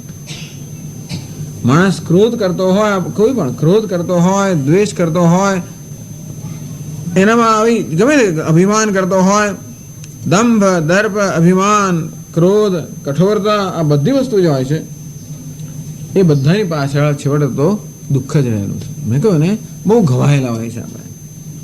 આપણા જીવન દરમિયાન અનેક બધા વ્યવહારમાં ખૂબ ઘવાતા હોઈએ છીએ આપણે. આપણો અન્યાય થયા કરતો હોય, આપણું અપમાન થયા કરતો હોય, ઘણું થાય. એટલે એમ કરીને ઘણા બધા ઘા આપણા હૃદયની અંદર બધા ખૂબ ઘા બધા જમા થયેલા છે. અને આ ઘા બધા જે છે એ જ આપણા વર્તનનું સંચાલન કરતા હોય છે. એટલે માણસ કોઈ આક્રમક હોય, કોઈ એનું વર્તન જાત જાતનું હોય છે. કોઈનું વર્તન આક્રમક હોય, કોઈ બીજાનું અપમાન કર્યા કરતો હોય, કોઈ હંમેશા પોતાનો અહંકાર, જ્યાં જો બધાને નિયંત્રણ કરવાનો પ્રયત્ન કરતો હોય, ઘણા લોકો એવું હોય છે, બસ કંટ્રોલ, બધાને નિયંત્રણ કરે. આમ આપણે જોઈએ જાત જાતનું. ઘણા લોકો આમ ઉપરથી આમ દેખીતી રીતે કરે, અને ઘણા લોકો અંદર ખાનેથી કરતા હોય. કંટ્રોલ કરવાની જુદી જુદી પ્રકારની હોય, નિયંત્રણ કરવાની જાત જાતની હોય છે. આવું દેખાય એટલે આપણને કે કેવું છે, આપણે તરત આમ ત્રાસ દ્વેષ થઈ ગયા. આવો કેવો? શું હું તો આવું નથી કરતો, બીજા આવું કેમ કરે છે? હું કોઈ જુઠ્ઠું બોલતો જો ને, ક્યાં જુઠ્ઠું બોલે છે. હું કોઈ લાગણી દુભાવતો જો ને, હંમેશા લાગણી દુભાવ્યા કરે છે. હું ક્રોધ કરતો નથી જો ને, આ તો કેવો છે. હું હંમેશા ધર્મનું પાલન કરું છું જો ને, આ લોકો કેવા સંસ્કાર છે. આપણે કેવું થાય અંદર? ઘૃણા થાય. તતોને વિજુગુપ્સતે, ઘૃણા જન્મ કહેવાય આપણને. તો જ્યારે આપણે વ્યક્તિના બહારના વર્તન પ્રત્યે જોઈએ તો ઘૃણા જન્મવા માટે ઘણા કારણ હોય છે. પરંતુ એ બહારના વર્તનની પાછળ અંદર હૃદયની અંદર ખૂબ દુઃખ રહેલું છે. એ જો આપણે જોઈએ તો આપણને કરુણા જન્મે. એટલે અગત્યની વસ્તુ છે કરુણા. તો બધાની અંદર તો ભલે ને બહારથી મોટો સિંહનો વેશ હોય, અંદર તો બધા લોકો પહેલા સસલા કે એવા જ હોય છે. કારણ કે બહાર લોકોના મોટો આક્રમક વેશ બતાવે, જેથી કોઈ આપણો હુમલો ના કરે. અંદર પેલું ખોલીને જો તો એવું જ બીજું જ નીકળે. ભલે ને બહાર સિંહનું હોય, અંદર ગધેડું એટલે ગમે તે નીકળે. ટૂંકમાં અંદર તો બહુ દુર્બળતા છે. ટૂંકમાં આ ક્રોધ જે કંઈ આ બધું વર્તન હોય છે, ક્યારે પણ સશક્ત દુર્બળતાની નિશાની છે, ક્યારે પણ બળની નિશાની નથી. એ કોઈ સામર્થ્યની નિશાની નથી, એ હંમેશા દુર્બળતાની નિશાની છે. એ દુર્બળતા તરફ ધ્યાન આપે તો આપણા મનમાં સહાનુભૂતિ જન્મે, કરુણા જન્મે. એટલે કે છે દુઃખ દાતારા બી કરુણયા ન બાધિત મિષ્ઠે, કે આ મહાપુરુષો કેવા હોય છે? દુઃખ દાતારા બી કરુણયા ન બાધિત મિષ્ઠે. પોતાને દુઃખ આપતો હોય તો પણ કરુણાને કારણે સામે ક્યારે પણ એને દુઃખ નથી આપતો, એનો તિરસ્કાર નથી કરતો. અપિતુ ત્રાતુમેવ ઈચ્છતી, એનું પણ રક્ષણ કરવા ઈચ્છે છે, એને પણ મદદ કરવા ઈચ્છે છે. વિચાર કરો, કેટલી બધી મોટી વસ્તુ છે. આપણે સંત એકનાથની બધી વાત સાંભળી છે ને, કે સવારનું રોજ જે ગોદાવરી નદીમાં સ્નાન કરવા જાય એનો નિયમ, અને એક માણસને એમના પ્રત્યે બહુ દ્વેષ, અને તેથી બરોબર રાજનો ઉભેલો, જેવા આવ્યા સંત, જેવા સ્નાન કરીને આવ્યા તર ઉપર ઉભેલો સજામાં, એને કોગળો કરવા એમના પર. તો વૈષ્ણવ લોકો તો અપવિત્ર થઈ ગયા, તરત સ્નાન કરવા જવું પડે. રાજાનો જ બોલો ફરી કોગળો કરે. કેટલી એનો કંઈ એની કંઈ ગણતરી જ ના રહે. કેટલી વાર પહેલાં કર્યું, કોઈ કોઈ 10 વાર કર્યું, 108 વાર કર્યું. જરા પણ પ્રતિકાર બતાવ્યા વગર બસ પાછા જાય, સ્નાન કરે, પાછા આવે. હવે જ્યારે આટલી વાર થયું ત્યારે પેલો માણસ ખરેખર એકદમ પીગળી ગયો. અમને ધીરજ જોઈ અને જોયું ક્યાંય તિરસ્કાર નથી, ક્યાં દ્વેષ નથી. એમનો પગે પડ્યો અને તો એકનાથ એને શું કે મહારાજ મને માફ કરો, આજે મેં મહાન પાપનું કામ કર્યું છે, આપને આટલા દુભ્યા. તો કે ના ભાઈ, તારે તો આજે ખાસ તારો તો આજે ખાસ ઉપકાર થયો. આ તે કર્યું માટે આજે મને નદીમાં 108 વાર સ્નાન કરવાનો લાભ મળ્યો. કલ્પના બહારની વસ્તુ છે. ગાંધીજી માટે કે એક વાર આશ્રમમાંથી કંઈક એમની ઘડિયાળ ચોરાઈ ગઈ. એમનું કશું ચોરાવું એ વળી આજ એ તો આશ્ચર્યની વાત છે, પણ એમનું પણ ચોરાઈ ગયું. એટલે ક્યાંક અને પછી લોકો બધા પેલા માણસે પકડી લાવ્યા, લઈને ખડો કર્યો કે જો આને ઘડિયાળ ચોરી છે અને કાઢી મૂકો અહીંયાથી, આમ કરો, સજા કરો. ગાંધીજી કહે છે કે ભાઈ જો મારા કરતાં ઘડિયાળની એને વધારે જરૂર છે, કારણ કે જો મને ખરેખર ઘડિયાળની જરૂર હોત તો આવો બેધ્યાન ન હોત. હું ઘડિયાળ માટે બેધ્યાન છું માટે બતાવે છે કે મને ઘડિયાળની એની જરૂર નથી, અને તેથી આને કેટલી જરૂર હશે કે એને ચોરી કરીને પણ લઈ લીધી, માટે ઘડિયાળની એને વધારે જો એને આપો. અથવા ગાંધીજી મુસાફરી કરતા ટ્રેનની અંદર એમનો તો બધો ચીકણો સ્વભાવ, ગંદકી તો સહન કરી શકે નહીં. અને આપણા લોકો બધા અણઘડ બિચારાઓ ગામડાના, તો બાજુમાં બેઠેલો કોઈ માણસ ગામડાનો હશે, એ ત્યાં આગળ ત્યાં જ 3rd ક્લાસનો ડબ્બો ત્યાં જ થૂંક્યો એ માણસ. ગાંધીજીએ જે છાપું હતું એક એ ટુકડો ફાડી એ સાફ કરી નાખ્યો. પેલાનો ગુસ્સો ચડ્યો કે આવડે એવું કરનાર કોણ? ફરી પાછો થૂંક્યો, ફરી પાછો છાપાનો ટુકડો ફાડીને સાફ કરી નાખ્યો. કેટલી વાર પહેલાં કર્યું, કેટલી વાર હમણાં સાફ કર્યું.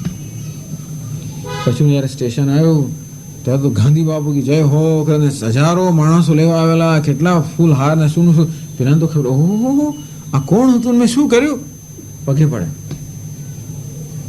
ખૂબ પશ્ચાતાપ થયો. ત્યારે ગાંધીજીએ કે એના પર દાદાગીરી કરી તો કે ના, તો કે જો ભાઈ તને ખરેખર પશ્ચાતાપ થયો હોય તો એક વ્રત લે આજથી કે તું જ્યાં હોવ ત્યાં આસપાસની જગ્યાની સફાઈ રાખે, આટલું વ્રત તું લે બસ. એટલે દુઃખદાતાનો બી કરુણા ન બાંધતું મિષ્ટે. કોઈ દુઃખ આપતો હોય, કોઈ ખરેખર આવું ખરાબ કર્મ કરતો હોય અને તેથી ખરેખર તો એના પ્રત્યે ક્રોધ કરવાની, એનો દ્વેષ કરવા માટેના પૂરતા કારણો હોય તો પણ ન બાંધતું મિષ્ટે અપી તું ત્રાતુમેવ ઇચ્છતિ. અને ખરેખર એને શિક્ષણ આપે, એના પર ગુસ્સે થયા વગર, એના દોષને સ્વીકારી લઈને ગુસ્સે થયા વગર કરુણાથી, પ્રેમથી શિક્ષણ આપે.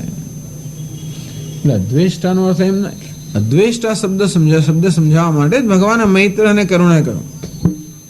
નહીતર આપણે એમ કે આત્મજ્ઞાન એટલે આપણે શુષ્ક હશે, ઉદાસીન હશે, એને કશી એમાં લાગણી જ નહીં હોય. તો જગતનો કેવા હોય, આમ આપણે એમ નહીં કે સંન્યાસીઓ સાધુ કેવા બધા ઉદાસીન હોય,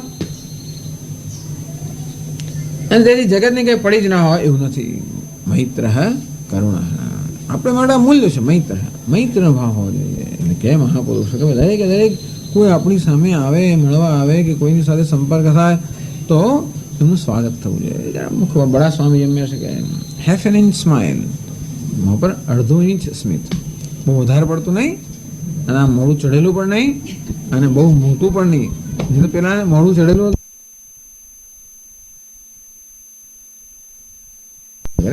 એમ તો પશ્ચિમના દેશોની અંદર પણ એવું છે કે જે આપણા રિસેપ્શનિસ્ટ ઓફિસમાં બધા હોય, જે લોકોની કોઈ રીતે લોકોના સંપર્કમાં હોય, એ બધાને સૂચના આપી હોય કે તમારે હવે તો બધાનું સ્મિત કરીને સ્વાગત કરવાનું.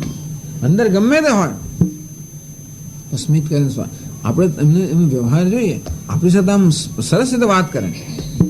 ધારો કે આપણે એરપોર્ટ પર ગયા હોઈએ અને પછી ટિકિટ બિકિટ બધું બહુ સરસ રીતે કરે. How are you this morning, કેમ છો, ક્યાં જવું છે વગેરે બધું પૂછે ને વાતો કરે ને બધું. પણ જેવું આપણું કામ પૂરું થયું પછી બીજા સાથે વાત કરતી હોય છોકરી કે છોકરીઓ હોય, સામે છોકરીઓ હોય, એમાં પણ આમ તો પબ્લિક રિલેશનશીપમાં આ બધા, ત્યારે પછી એનું પેલું મૂળ વસ્તુ બહાર આવે ત્યાં આગળ, ત્યારે ખબર પડે કે અંદર કેવું છે. અને છતાં પણ આ પ્રકારની એક કેળવણી એટલે શરૂઆતમાં આવું કરવું પડે. અંદર આપણા મનમાં આવો કે દ્વેષ ને બધું હોય તોય પણ આપણે બીજું કશું નહીં તો બહારથી પણ મિત્રતાનો આપણે ભાવ દર્શાવે. સ્વામી દયાનંદજી મહારાજ કે કેમ બાળકોને બીજા બધાને કેમ એવું હંમેશા કેળવણી આપે કે નમસ્કાર કરો, મંદિરમાં લઈ જાઓ, આમ કરો, પેલા ન કરવું તો આપણે કરાવડાવીએ. આમ ઘણીવાર સામાન્ય રીતે આપણે જે કર્મ કરતા હોઈએ એ કર્મ આપણી ભાવનામાંથી જન્મતું હોય, પણ જો ભાવના ન હોય તો કર્મ દ્વારા ભાવના જાગૃત કરી શકીએ. અંતેથી આપણે પ્રયત્નપૂર્વક મિત્રતાનો વ્યવહાર કરીએ. એટલે દયાનંદજી મહારાજ કહે ને કે કોઈને બધા ક્રોધ ચડ્યો છે ને આમ બહુ દ્વેષ છે તો શું કરવું છે? બસ 41 દિવસનું વ્રત કરવું છે. સવારના પણ દરરોજ એક તાજું સરસ ગુલાબ લઈને ત્યાં આપવું છે. પેલાને આશ્ચર્ય કે આ શું તું ગુલાબ આપવા આવે? પેલાને પણ સંકોચ, એ ગુલાબ લેવા, આમ ગુલાબ એવું સારી વસ્તુ છે, પણ પેલાને છે કે ના ના કંઈ ગડબડ લાગે છે. અને આપણને પણ આમ આપવાનું મન થાય જ નહીં કે આને તો ગુલાબ અપાતો હશે. એટલે કે ના મન થતું હોય તો હું કહેવું કે હા આ તો મેં વ્રત લીધું છે કે મારે રોજ તમને ગુલાબ આપવું, કારણ કે મારા મનમાં જે દ્વેષ ભાવ છે કે વૈર ભાવ છે એ ન હોય હું ઈચ્છું છું, માટે આ કરું છું એમ કરીને આપવું. એટલે પેલાને સંકોચ ઓછો થાય કે આ છે તો મારો વૈરી પણ છતાં આપે છે. એમ કરતાં કરતાં એ પ્રકારનું કર્મ કરતાં ધીમે ધીમે ધીમે એ વસ્તુ ઓછી થાય. ટૂંકમાં આ બધી દરેક આ જેમ આમાં દરેક મૂલ્યમાં આ વસ્તુ લાગુ પડે છે કે શરૂઆતમાં પ્રયત્નપૂર્વક એ મૂલ્યનું પાલન કરવું પડે. ધીમે ધીમે ધીમે પછી આપણે એ વસ્તુ ઉગે, કારણ કે અંદર છે જો આ દ્વેષ્ટા મૈત્ર કરુણા બધું આપણામાં રહેલું છે, એટલા માટે એનો આવિર્ભાવ થઈ શકે. આવિર્ભાવ ક્યારે થાય? એ આવિર્ભાવ માટે આપણે યોગ્ય માનસિક વાતાવરણ સર્જીએ તો. આપણે જાણીએ છીએ કે આપણામાં ઘણીવાર મૈત્રી, કેટલી વાર મૈત્રીનો ભાવ જન્મતો હોય છે, કરુણાનો ભાવ જન્મતો હોય છે, અને દ્વેષ રાહિત્ય આપણામાં હોય છે, વારંવાર હોય છે. પણ એ ક્યારે હોય છે? અમુક સંજોગો પૂરતું મર્યાદિત હોય છે. અમુક પ્રકારના સંજોગોમાં થાય તો આપણામાં મૈત્રી ભાવ જાગૃત થાય, આપણામાં કરુણા જાગૃત થાય, આપણો દ્વેષ જતો રહે. તો પ્રયત્નપૂર્વક એ પ્રકારનું વાતાવરણ ઉત્પન્ન કરવું. ટૂંકમાં આ બધા મૂલ્યો ક્યારે આપણામાંથી વ્યક્ત થઈ શકે? જ્યારે આપણા મનમાં અમુક પ્રકારનું વાતાવરણ હોય ત્યારે. એ વાતાવરણ પ્રયત્નપૂર્વક સર્જીએ તો પછી આ મૂલ્યોનો આવિર્ભાવ થાય. તો આપણે પ્રયત્નપૂર્વક એવું કર્મ કરીએ, એવો વ્યવહાર કરીએ જેથી કાળે કરીને એ પ્રકારની આંતરિક સ્થિતિ સર્જાય. અંતેથી આ જે મૂલ્યો અંદર છે એ ધીમે ધીમે અભિવ્યક્ત થવાનો આવિર્ભાવ થાય. એટલે કહે છે દુઃખદાતા આપી ભલે આપણે ન કરી શકીએ, બીજી વસ્તુ પર ધ્યાન રાખવાની. આ બધા મૂલ્યોના પાલનમાં બહુ ધ્યાન એક વસ્તુ રાખવાની છે કે મૂલ્યો વિશે સાંભળીએ એટલે આપણા મનમાં ખૂબ પ્રેરણા જન્મે, આપણો ઉત્સાહ જન્મે, અને પછી શું થાય છે કે આપણે આપણી પાસેથી પણ બહુ અપેક્ષા રાખતા હોઈએ છીએ. ટૂંકમાં પછી આપણે જાત પર બહુ જુલમ કરીએ કે કેમ આવું થયું ને કેમ દ્વેષ થયો ને કેમ ફલાણું, એમ કરીને જાત પર જુલમ કરીએ. એની વાત ગઈ વખતે કરી કે જાત પર જુલમ થોડો તો કરવો જ પડે, એ સિવાય તો કોઈ વિકાસ થવાનો નથી. પણ એ જાત પર જુલમ કરવાનો પણ એક મર્યાદા હોવી જોઈએ. ટૂંકમાં આપણે આપણી જાતનો તિરસ્કાર ન કરતા થઈએ અને આપણી જાતને દિનહીન ન માનતા થઈએ, એવું પણ ના થવું જોઈએ. અને જોડે જોડે બેદરકાર પણ ના રહીએ. એક બાજુ તિરસ્કાર પણ ના કરીએ અથવા તો બેદરકાર પણ ના રહીએ. એટલે આમાં પણ વિવેકની જરૂર છે. આપણું મન તો બહુ જ નાજુક વસ્તુ છે. ભગવાને મનનું જે સર્જન કર્યું છે બહુ મહાન વસ્તુ છે, ખૂબ સૂક્ષ્મ અને ખૂબ જ વિકસિત વસ્તુ છે. જોડે જોડે એકદમ નાજુક છે. એ નાજુક હોવાને કારણે એની સાથે કામ પાડવામાં ખૂબ સાવધાની જરૂર છે. એને ગમે તેમ આપણે અહીં વર્તીએ તો પછી મન બિચારું વળી જાય, તૂટી જાય, વાંકું ચૂકું થઈ જાય. અને તેથી મન સાથે ખૂબ સાવધાનીથી અને પ્રેમથી કામ લેવાની જરૂર છે. એને આપણે છૂટો દોર આપીએ તો સ્વચ્છંદ બની જાય, એ પણ બરાબર નથી. એના પર એનો વધારે બધો નિગ્રહ કરીએ અને પછી બીજો દબાઈ જાય અને દીન થઈ જાય, એ પણ બરાબર નથી. પણ નિગ્રહ અને અનુગ્રહ, જેમ રામકૃષ્ણ પરમહંસ કહે કે પેલો કુંભાર જ્યારે ઘોડો બનાવે ત્યારે બહારથી તપલી મારે, અંદરથી દબાવે. તપલી મારવી એટલે કે અનુગ્રહ કરવો, દબાવવો એટલે નિગ્રહ કરવો. અનુગ્રહ અને નિગ્રહ. તો આવી રીતે આપણા મન પર પણ અનુગ્રહ અને નિગ્રહ.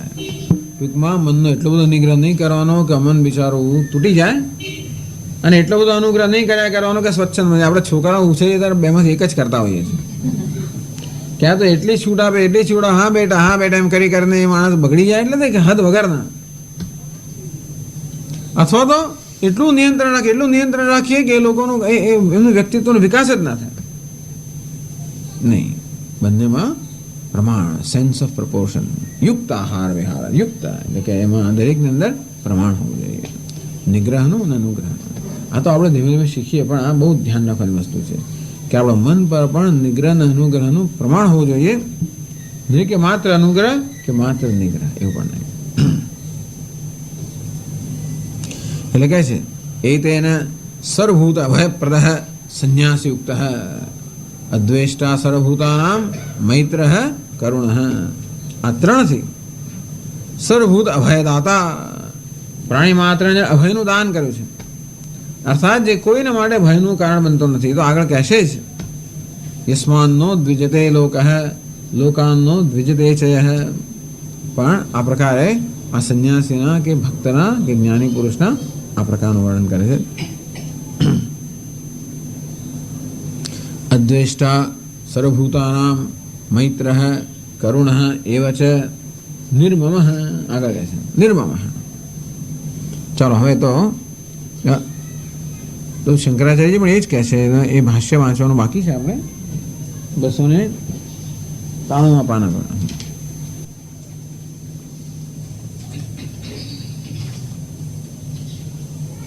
કરુણ એવ ચ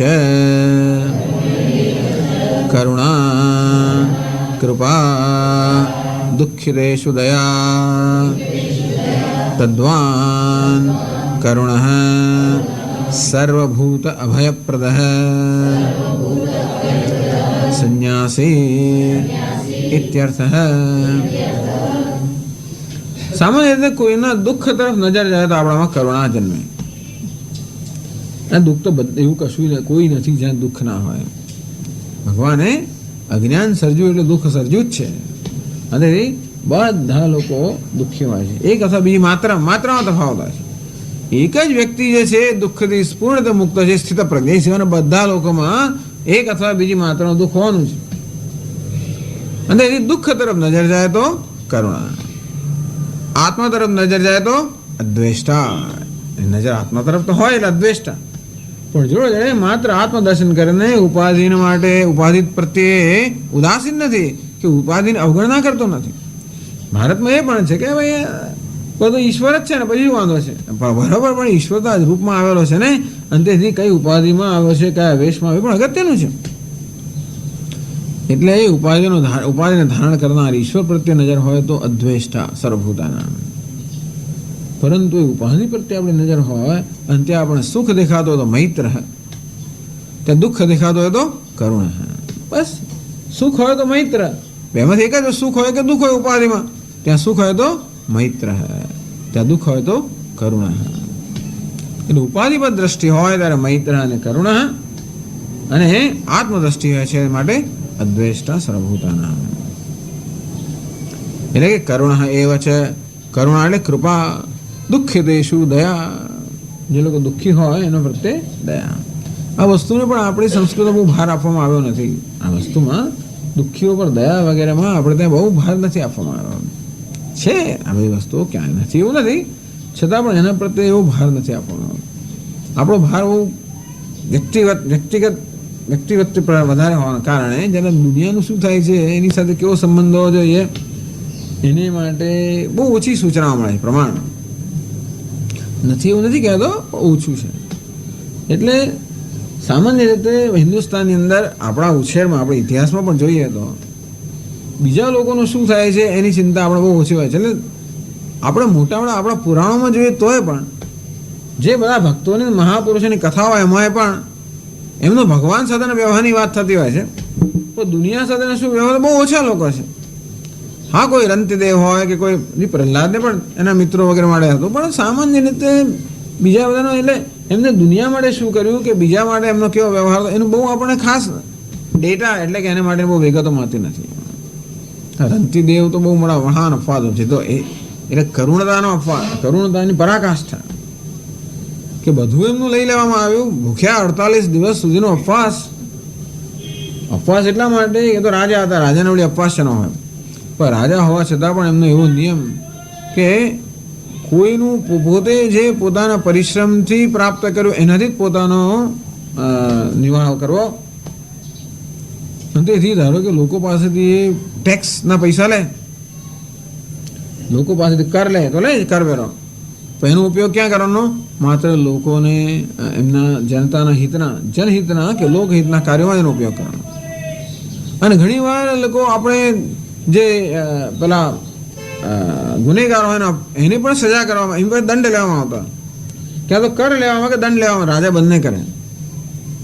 અને તો દંડ લેવામાં આવે એનો ઉપયોગ પણ પોતાના માટે ના કરે, પણ એવા જે એ પ્રકારની એવી વૃત્તિના માણસો હોય એમને સુધારવા વગેરે માટે એનો ઉપયોગ કરતા હોય, તો લોકોની કેળવણી માટે. ટૂંકમાં એ હંમેશા પોતાની કમાઈમાંથી જ પોતાનું ગુજરાન ચાલે એ રીતનું એ જીવન જીવતા હતા. તો એમને એવું ક્યારે થાય? એટલે ટૂંકમાં રાજકાજ કર્યા પછી જે સમય મળે એની અંદર જે કંઈ પરિશ્રમ કરતા હોય, અને પછી તો આવો ત્યાં દુકાળ પડે તો એમને ક્યાંથી કામ મળે? એટલે 48 દિવસ ભૂખ્યા રહે એમનું કુટુંબ. અને પછી દેવતાઓની એમની પરીક્ષા કરવા માટે આવે, અને પહેલાં બ્રાહ્મણ થઈને આવે બ્રહ્માજીને, પછી વિષ્ણુ ભગવાન થઈને આવે, અને પછી શિવજી વળી પાછા કંઈ ચંડાળા થઈને આવ્યા, અને પછી ધર્મરાજા કે કસાઈ થઈને આવ્યા.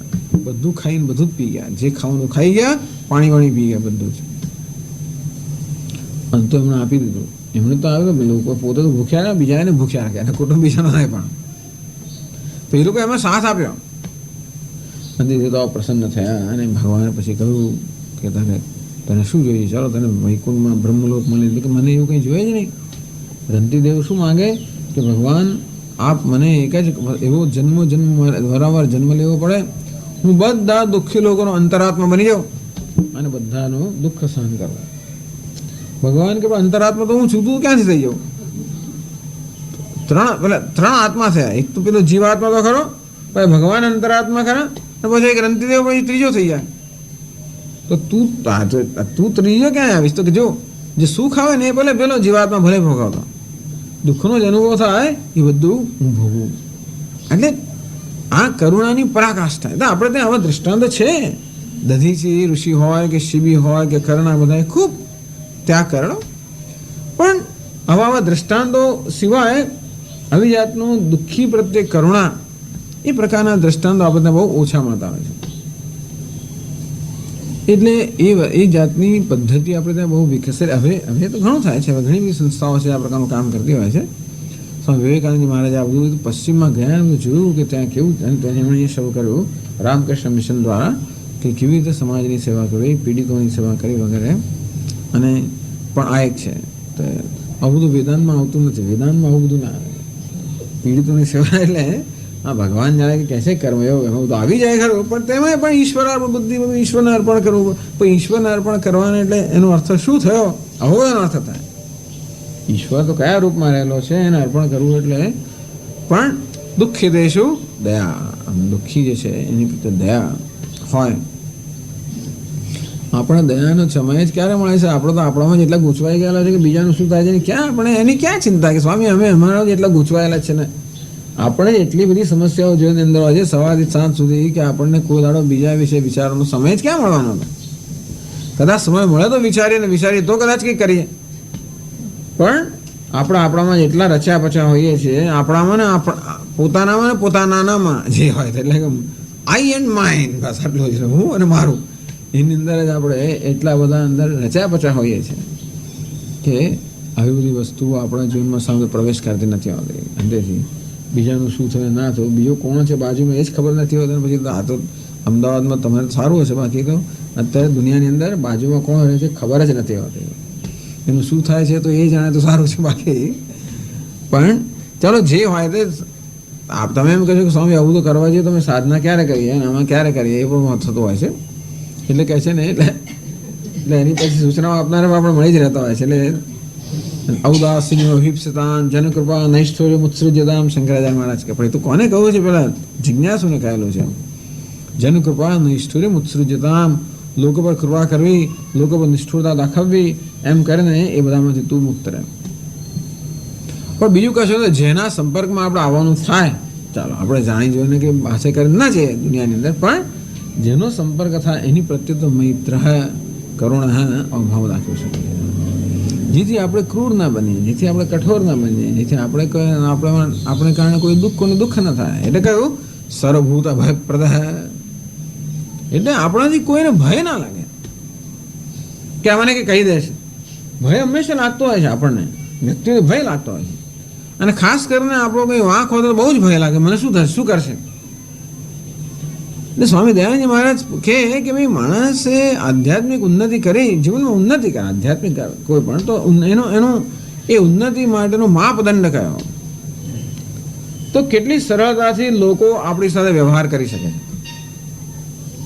ટૂંકમાં વ્યવહાર કરવા આપણે સરળ હોઈએ, લોકોને હંમેશા ચિંતન જ કરવું કે આ શું વિચારતા હશે, ને આપણે કહીને પછી મનમાં કશું ખોવાય, બોલીએ કંઈ ને પછી કરીએ કંઈક, અહીં કંઈક ને પછી પાછળ કંઈક. આમ આપણું કોઈ વર્તન એવું જાત જાતનું હોવાને કારણે લોકોને સમજ જ ના પડે કે કેવી રીતે વ્યવહાર કરવો. એ સિવાય પણ ક્યારે આપણે કઈ રીતે રિએક્ટ કરીશું ને ક્યારે કયા સંજોગોમાં આપણો પ્રકોપ ફાટી નીકળશે, શું કહેવાય જ ને, એવું હોવાને કારણે લોકો કોઈ રીતે અંદાજ બાંધી ના શકે કે કેમ વર્ત, એટલે આપણે ભયનું કારણ બનતા હોય છે. સર્વભૂત આપણા હોય, જો દ્વેષ સાથે આપણે સતત આપણા મનમાં રહેલા દ્વેષ સાથે આપણે સતત સાવધાન હોઈએ અને એને દૂર કરવાનો પ્રયત્નશીલ હોઈએ, આપણા મનમાં આપણે પ્રયત્નપૂર્વક મિત્રતાનો ભાવ જન્માવવાનો પ્રયત્ન કરતા હોઈએ, જેની સાથે સંપર્ક થાય એની સાથે સ્વાગત એનું કરતા હોઈએ, મનમાં પણ એ ભાવના જાગૃત કરી. શરૂઆતમાં બહારથી ભલે દેખાડીએ પણ ધીમે ધીમે મનમાં કે જે આવે છે એ ઈશ્વર નારાયણ છે, અને જેની સંપર્ક થાય બધા બિચારાને કંઈ ને કંઈ દુઃખ હોય જ છે. મળે કરુણતા, એમાં રહેલા નારાયણ પ્રત્યે મૈત્રી, એના રહેલા ઉપાધિમાં દુઃખી માટે કરુણતા, આવું હોય તો ક્યારે પણ આપણા વડે કોઈ દુઃખ થવાનો પ્રસંગ ના થાય. આમ તો લોકો મળે આપણે ભયનું કારણ ન બનીએ. ક્યારે ફૂંફાડા મારશે, ક્યારે આમ કરશે, ક્યારે ડંખ મારશે, કારણ કે આપણે ફૂંફાડા મારીએ, ડંખ મારીએ, ક્યારે કેમ જાત જાતનો રોલ લેતા હોય છે ને, ભસીએ, જાત જાતનું કરીએ આપણે, એટલે ખબર ના પડે લોકોને કે શું કરવું. તો ધીમે ધીમે આપણે એવા બનીએ કે જેથી આપણે કોઈને માટે ભયનું કારણ ન બને. ભગવાન પોતે જ કહેશે આગળ, આ તો અહીંયા શંકરાચાર્ય મહારાજ કે સર્વભૂત અભયપ્રદ, પ્રાણી માત્ર માટે અભયનું પ્રદાન કરવું, અર્થાત જે કોઈને માટે ભયનું કારણ બનતો નથી. સંન્યાસી, એમની સંન્યાસીની એવી વ્યાખ્યા છે સંન્યાસી અત્યારે, કારણ કે સંન્યાસ દીક્ષા લેવામાં આવે ત્યારે પ્રાણી માત્રને અભય પ્રદાન કરવામાં આવતો હોય છે. એ ભાવના છે કે પ્રાણી માત્રના અભય. હવે પછી કોઈએ મારે પ્રત્યેથી મારે માટે હું કોઈને ભયનું કારણ ના બનાવું. ભયનું કારણ બની જતા હોય છે, કારણ કે જ્યાં સુધી મનમાં દ્વેષ હોય, જ્યાં સુધી મનમાં આવું ત્યાં સુધી ભયનું કારણ બનીએ જ. એના માટે એ બધી વસ્તુ દૂર કરવાનો સતત પ્રયત્નશીલ બનીએ.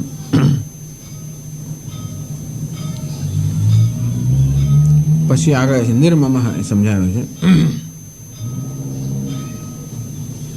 નિર્મમ મમ ઇતિ પ્રત્યવર્જિત નિરહંકાર નિર્ગત અહમ પ્રત્યય. નિર્મમ, નિર્મમ એટલે નિષ્ઠુર. આપણે તો નિર્મમ શબ્દ ઘણો વાપરે, આ તો નિષ્ઠુર છે, નિષ્ઠુર નહીં. નિર્મમ અર્થાત મમ ઇતિ પ્રત્યવર્જિત. આમ મમ નિર્મમ એટલે એ વ્યવસ્થિત વ્યાકરણ દ્રષ્ટિએ નથી. એટલે શંકરાચાર્યને સમજાવે છે મમનો અર્થ શું કરવાનો, મમ ઇતિ પ્રત્યય. મમ આ પ્રકારનો પ્રત્યય, અર્થાત મમ આ પ્રકારની લાગણી કે મમ આ પ્રકારની વૃત્તિ, મારું એ પ્રકારની વૃત્તિનું નામ છે મમ પ્રત્યય. નિર્મમ અર્થાત મારું એ પ્રકારની વૃત્તિથી રહિત. એટલે કોઈ પણ વસ્તુ સાથેના સંબંધમાં એને મારું એ પ્રકારની વૃત્તિ જન્મે જ નહીં. આપણો જન્મથી હોય ને, આ પુસ્તક આપોઆપ જ, ભલે હું કહેતો નથી કે આમ જાહેર નથી કરતો, પુસ્તક આવું એટલે તરત આ પુસ્તક સાથે મારો વ્યવહાર અને બીજા પુસ્તક સાથે વ્યવહાર, તરત એનો આ ભેદ જોઈ શકીએ આપણે. કેમ કે આ એટલે છે મારું, આમ તરત. એટલે એ મારું નામની વૃત્તિ જે છે એ કેટલી બધી વસ્તુ માટે હોય મારું.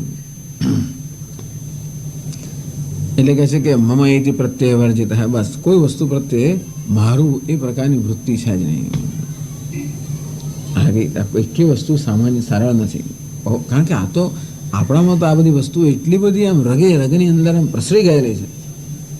મારું એ તો રગે રગમાં પ્રસરાય. જો મારું ના હોય તો પછી હું જીવી જ કેમ શકું? અત્યારે આપણે ક્યારે જીવી શકીએ? એ વસ્તુને મારી હોય ત્યારે સ્વામી કોઈકને મારું કહી શકો ને. એટલે લોકોને કેટલું ફ્રસ્ટ્રેશન, લોકો દુનિયામાં કેટલા બધા બિચારા નિરાશ થઈ જાય, નાસીપાસ થઈ જાય. સ્વામી મારું કહેવું કોઈ છે જ નહીં. અને હું નથી કહેતો કે મારું ના હોવું જોઈએ. આ તો મારાપણાની પણ જરૂર છે, આ બધાની જરૂર છે. એક એવો સમય છે ત્યારે દ્વેષની પણ જરૂર છે, બધાની જરૂર છે. એટલા માટે જ આપણી પાસે છે. સાચી વાત એ છે કે આપણામાં દ્વેષ છે, મમકાર છે, અહંકાર છે અને નિષ્ઠુરતા છે. એ બધું કારણ કે બધાની આપણે જરૂર હતી અને હજી હશે થોડા. કારણ કે માણસે પોતાનું રક્ષણ કરવા માટે આ પ્રકારની બધી રક્ષણાત્મક રચનાઓ માનસિક રીતે આપણે કરેલી છે. ક્રોધ પણ એક રક્ષણાત્મક વસ્તુ છે. ક્રોધ કરીએ તો આપણે બીજાને દૂર રાખી શકીએ. ક્રોધ કરીએ તો જ આપણે ઘણીવાર આક્રમણથી બચી શકીએ, અને ક્રોધ ન કરીએ તો આપણે આક્રમણનો ભોગ બનતા હોઈએ છીએ. ઉછેર દરમિયાન પણ આપણે આપણા કરતાં મોટા હોય ને આપણે જ્યારે નબળા હોઈએ ને બીજા બધા બળવાન હોય ને આપણા પર સતત આપણે ઘોંચપૂર્ણ કરતા હોય, આક્રમણ કરતા હોય, મશ્કરી કરતા હોય, હાંસી ઉડાવતા હોય, તો કેવી રીતે આપણું રક્ષણ કરવું? એને માટે આ બધી રચનાઓ આપણે કરેલી છે. એની ડિફેન્સ મેકેનિઝમ એટલે આપણું ડિફેન્સ કરવા માટે, આપણું રક્ષણ કરવા માટે મેકેનિઝમ એટલે આ બધી રચનાઓ આપણે કરેલી છે. ક્રોધ પણ એક રચના જ છે, આપણે જ ઊભી કરેલી છે. આપણે જોઈએ ક્રોધ કરીએ તો જ આપણું રક્ષણ થઈ શકે, નહીં કરીએ તો આપણે આક્રમણનો ભોગ બનીશું. ક્રોધ નહીં કરું તો લોકો બસ મને ગણતરીમાં લેશે જ નહીં, ગણતરીમાં નહીં લે અને મને ગમે તે તમારી સાથે વ્યવહાર કરશે. હું પગ લૂછણું બની જઈશ. પગ લૂછણું એટલે શું? લોકો એના પર ચાલે ને બધા જેમ ફાવે એમ ચાલે. અંતે તો લોકો people will walk all over me. I will become a doormat. People will walk all over me. હું તો ડોરમેટ એટલે પગ લૂછણું બની જવું. લોકો મારા પર બધા ચાલીને જાય એટલે બધા તો પછી તો મને લાગે મારું શોષણ જ થયા કરે છે, મારો બધા લાભ લીધા કરે, એવું થાય આપણને. અને માટે આપણે જરૂર પડે કે નહીં એક દાડો તો આમ કહી જ દઉં, આમ જ કરી જ દઉં વગેરે. હવે જરૂર પડતી હોય છે. આમ જરૂર પડેલી હોવાને કારણે આપણા એટલા માટે આને માટે દોષ આપવાની જરૂર નથી. દ્વેષની પણ જરૂર પડતી હોય છે, કારણ કે અમુક જે દ્વેષ ન રાખીએ, કારણ કે આપણે હજી એટલા બધો મહાન બનેલા નથી કે બધા પ્રત્યે આપણે સરખું રહી શકીએ. પણ દ્વેષ ન રાખીએ તો પછી આપણે આપણી જાત પર જુલમ કરવો પડતો હોય છે. કોઈની પેલા ખરાબ કામ કરું તો દ્વેષ ન રાખીએ તો પછી દ્વેષ તો હોય ને સ્વામીજી. તો પછી આપણે અહીં તો વ્યવહાર કેમ કરવો? આ કામ, ક્રોધ, રાગ, દ્વેષ આ બધા જે આપણામાં આ બધી વૃત્તિઓ જે ઉત્પન્ન થયેલી છે એ ઉત્પન્ન થવાનું કારણ છે. આપણા ઉછેર દરમિયાન આ બધાની આપણે જરૂર પડી છે. આપણે જોયું છે દુનિયામાં કે આ બધી વૃત્તિઓથી લોકો પોતાનું રક્ષણ કરતા હોય છે. આપણે જોયેલું છે. નાનો બાળક જોયો ને કે મોટાઓ કેવા આમ ઘાંટો પાડેલો કોઈ નજીક ના આવે, કકડાટ કરે એટલે જુએ કે આ કેવું થાય છે આગળ, એમ કરે પછી પોતે કરતું થાય. જો કકડાટ કરીશું તો તાગા કરીશું તો આપણે આમ મળશે નહીં મળે વગેરે વગેરે. એટલે આવું જોતા આવે છે ને આપણે. અંતેથી આપણે બધું શીખેલા છે દુનિયાની અંદર. સારું પણ શીખ્યા છીએ અને જોડે જોડે આ બધી વસ્તુ શીખ્યા છીએ. એમાં આપણો વાંક નથી, કારણ કે આપણને જેવી સમજ પડી એ પ્રમાણે આપણે કર્યું. એવું હોવાને કારણે આ બધા રાગ, દ્વેષ, આ બધી કઠોરતા, જાત જાતની વસ્તુ આપણે આપણામાં એકત્રિત કરી છે, સંચય કરે છે આપણે જાતે. તો જ આપણે દુનિયામાં ટકી શકીએ. ન ટકી શકીએ નહીંતર લોકોના આક્રમણનો ભોગ બનીએ. હવે એની જ વસ્તુ હવે અત્યાર સુધી આપણને જે ઉપયોગી હતી વ્યવહાર માટે, એ જ વસ્તુ હવે જ્યારે આપણે વિચાર કરીએ ત્યારે આપણે આધ્યાત્મિક ઉન્નતિમાં અવરોધરૂપ છે. આપણે જોઈએ છીએ કે આટલું બધું સાંભળ્યા છતાંય પણ સ્વામીજી જતું નથી જલ્દી. એટલા જ માટે જતું નથી કે અત્યાર સુધી એ વસ્તુ આપણે ઉપયોગી હતી અને હજી પણ આપણે એનો ઉપયોગી માનીએ છીએ. હજી પણ જાણીએ છીએ કે ક્રોધ નહીં કરવું, જો જરા આમ જો મોડું બરાબર આમ નહીં કરવું કે આમ તો એટલે હજી પણ પોતાનું રક્ષણ કરવા માટે આ બધી વૃત્તિઓની આવશ્યકતા છે એવું આપણે માનીએ છીએ. એટલા જ માટે જે વસ્તુ આપણને આવશ્યક હોય એનો આપણે ત્યાગ ન કરી શકીએ. આપણે ત્યાગ ક્યારે કરી શકીએ? જ્યારે વસ્તુ આપણને નિરુપયોગી અથવા તો આપણને બંધનાત્મક હોય કે ભારરૂપ હોય એવું જણાય તો એનો ત્યાગ થાય. જ્યાંથી વસ્તુ ઉપયોગી એનો ત્યાગ ગમે તો કોઈ કહે તો બધું છોડે જ નહીં, ના આપે તો આપે જ નહીં, આપણે કે આપી દે, છોડી દે, ફેંકી દે, પણ પકડી જ રાખે. કેમ? કારણ કે એને ઉપયોગી છે. એટલે આપણે ત્યાગ ન કરી શકીએ. તે રીતે આ બધું દ્વેષ ને બધી વસ્તુ આપણે કેમ આપણું મન છોડવા કેમ તૈયાર નથી? જ્યાં સુધી આ વસ્તુ ભારરૂપ છે, બંધન કરનારી છે, જ્યાં સુધી ન જણાય ત્યાં સુધી આપણું મન આ છોડવા તૈયાર નથી. એટલે Swami Maharaj value of value અર્થાત મૂલ્યનું મૂલ્યની વાત કરે છે. આ બધા મૂલ્યો આપણે મૂલ્યવાન બને તો જ આપણે એ મૂલ્યોને જીવનમાં એનું આચરણ કરી શકીએ, ઈશ્વર ન કરી શકીએ. એટલે આપણે પોતે આપણા જીવનના સંદર્ભમાં એક એક મૂલ્ય પ્રત્યે વિચાર કરવો જોઈએ. અત્યારે જે ક્લાસમાં ચર્ચા થતી હોય એના સંદર્ભમાં ને બીજું કંઈ વાંચતા હોય એ બધામાં પણ આપણે આપણા જીવનમાં દ્વેષ ક્યાં ક્યાં છે અને શેના માટે છે અને એની જરૂર છે કે નહીં, એ વસ્તુનો ઉપયોગી છે. જો ઉપયોગી હોય તો રાખવું, ઉપયોગી હોય તો ન છોડવું. આમ ધારો કે ક્રોધ ઉપયોગી જણાતો હોય તો ન છોડતા, ઉપયોગી પણ હોય ને છતાંય છોડી દો તો પછી આપણે તો ક્યાંય ના રહે. કારણ કે હવે આપણી એક આપણી રક્ષણાત્મક વૃત્તિ એ પણ જતી રહી અને જોડે જોડે એ ગુમાવવાનું દુઃખ પણ થાય. એટલે વસ્તુ આપણે નિરુપયોગી જણાય કે ભારરૂપ જણાય તો જ આપણે એને છોડવા તૈયાર થવું જોઈએ. તો જ છૂટશે. એટલે દોષ દર્શનમ, વારંવાર આ બધી વૃત્તિઓમાં રહેલા દોષનું મને દર્શન કરાવીએ તો વસ્તુ છૂટે. આમ દ્વેષ રાખવાને કારણે કેવું અંદર જ્વલન થતું હોય છે, એને કારણે મને કેવું નુકસાન થતું હોય છે એ આપણે જોઈએ તો આપણે દ્વેષ છોડવા તૈયાર થઈએ. ક્રોધને કારણે પણ આપણા મનમાં શું શું થતું હોય છે, મૈત્રી ન હોય એને કારણે કેવું થતું હોય છે, ઉદાસીનતા હોય તો કેવું થતું હોય છે. ઉદાસીન એટલે પડી જ ના હોય કશું, તો કે ના મૈત્રી એટલે પડી છે, કરુણા એટલે વધારે પડી છે. તો હવે તો ઉદાસીન હોવાને કારણે કેવું થતું હોય છે એ આપણે જ્યારે જોઈએ એટલે આપણે લાગે કે આ બધી વૃત્તિઓને કારણે ખરેખર આપણે બંધનમાં છીએ, આપણા વિકાસને રૂંધનારી વસ્તુઓ છે. એવું જેટલે ઊંચે આપણે જણાય એટલે ઊંચે આપણે એનો ત્યાગ કરવા તત્પર થઈ, ત્યાંથી ન થાય. અને તે રીતે આ મમકાર પણ એવી જ વૃત્તિ છે, આ મારું છે એવું જરૂર છે. કારણ કે આપણે જોયું કે ભૂતકાળ મારું છે એવું ના કહો તો લોકો લઈ જાય.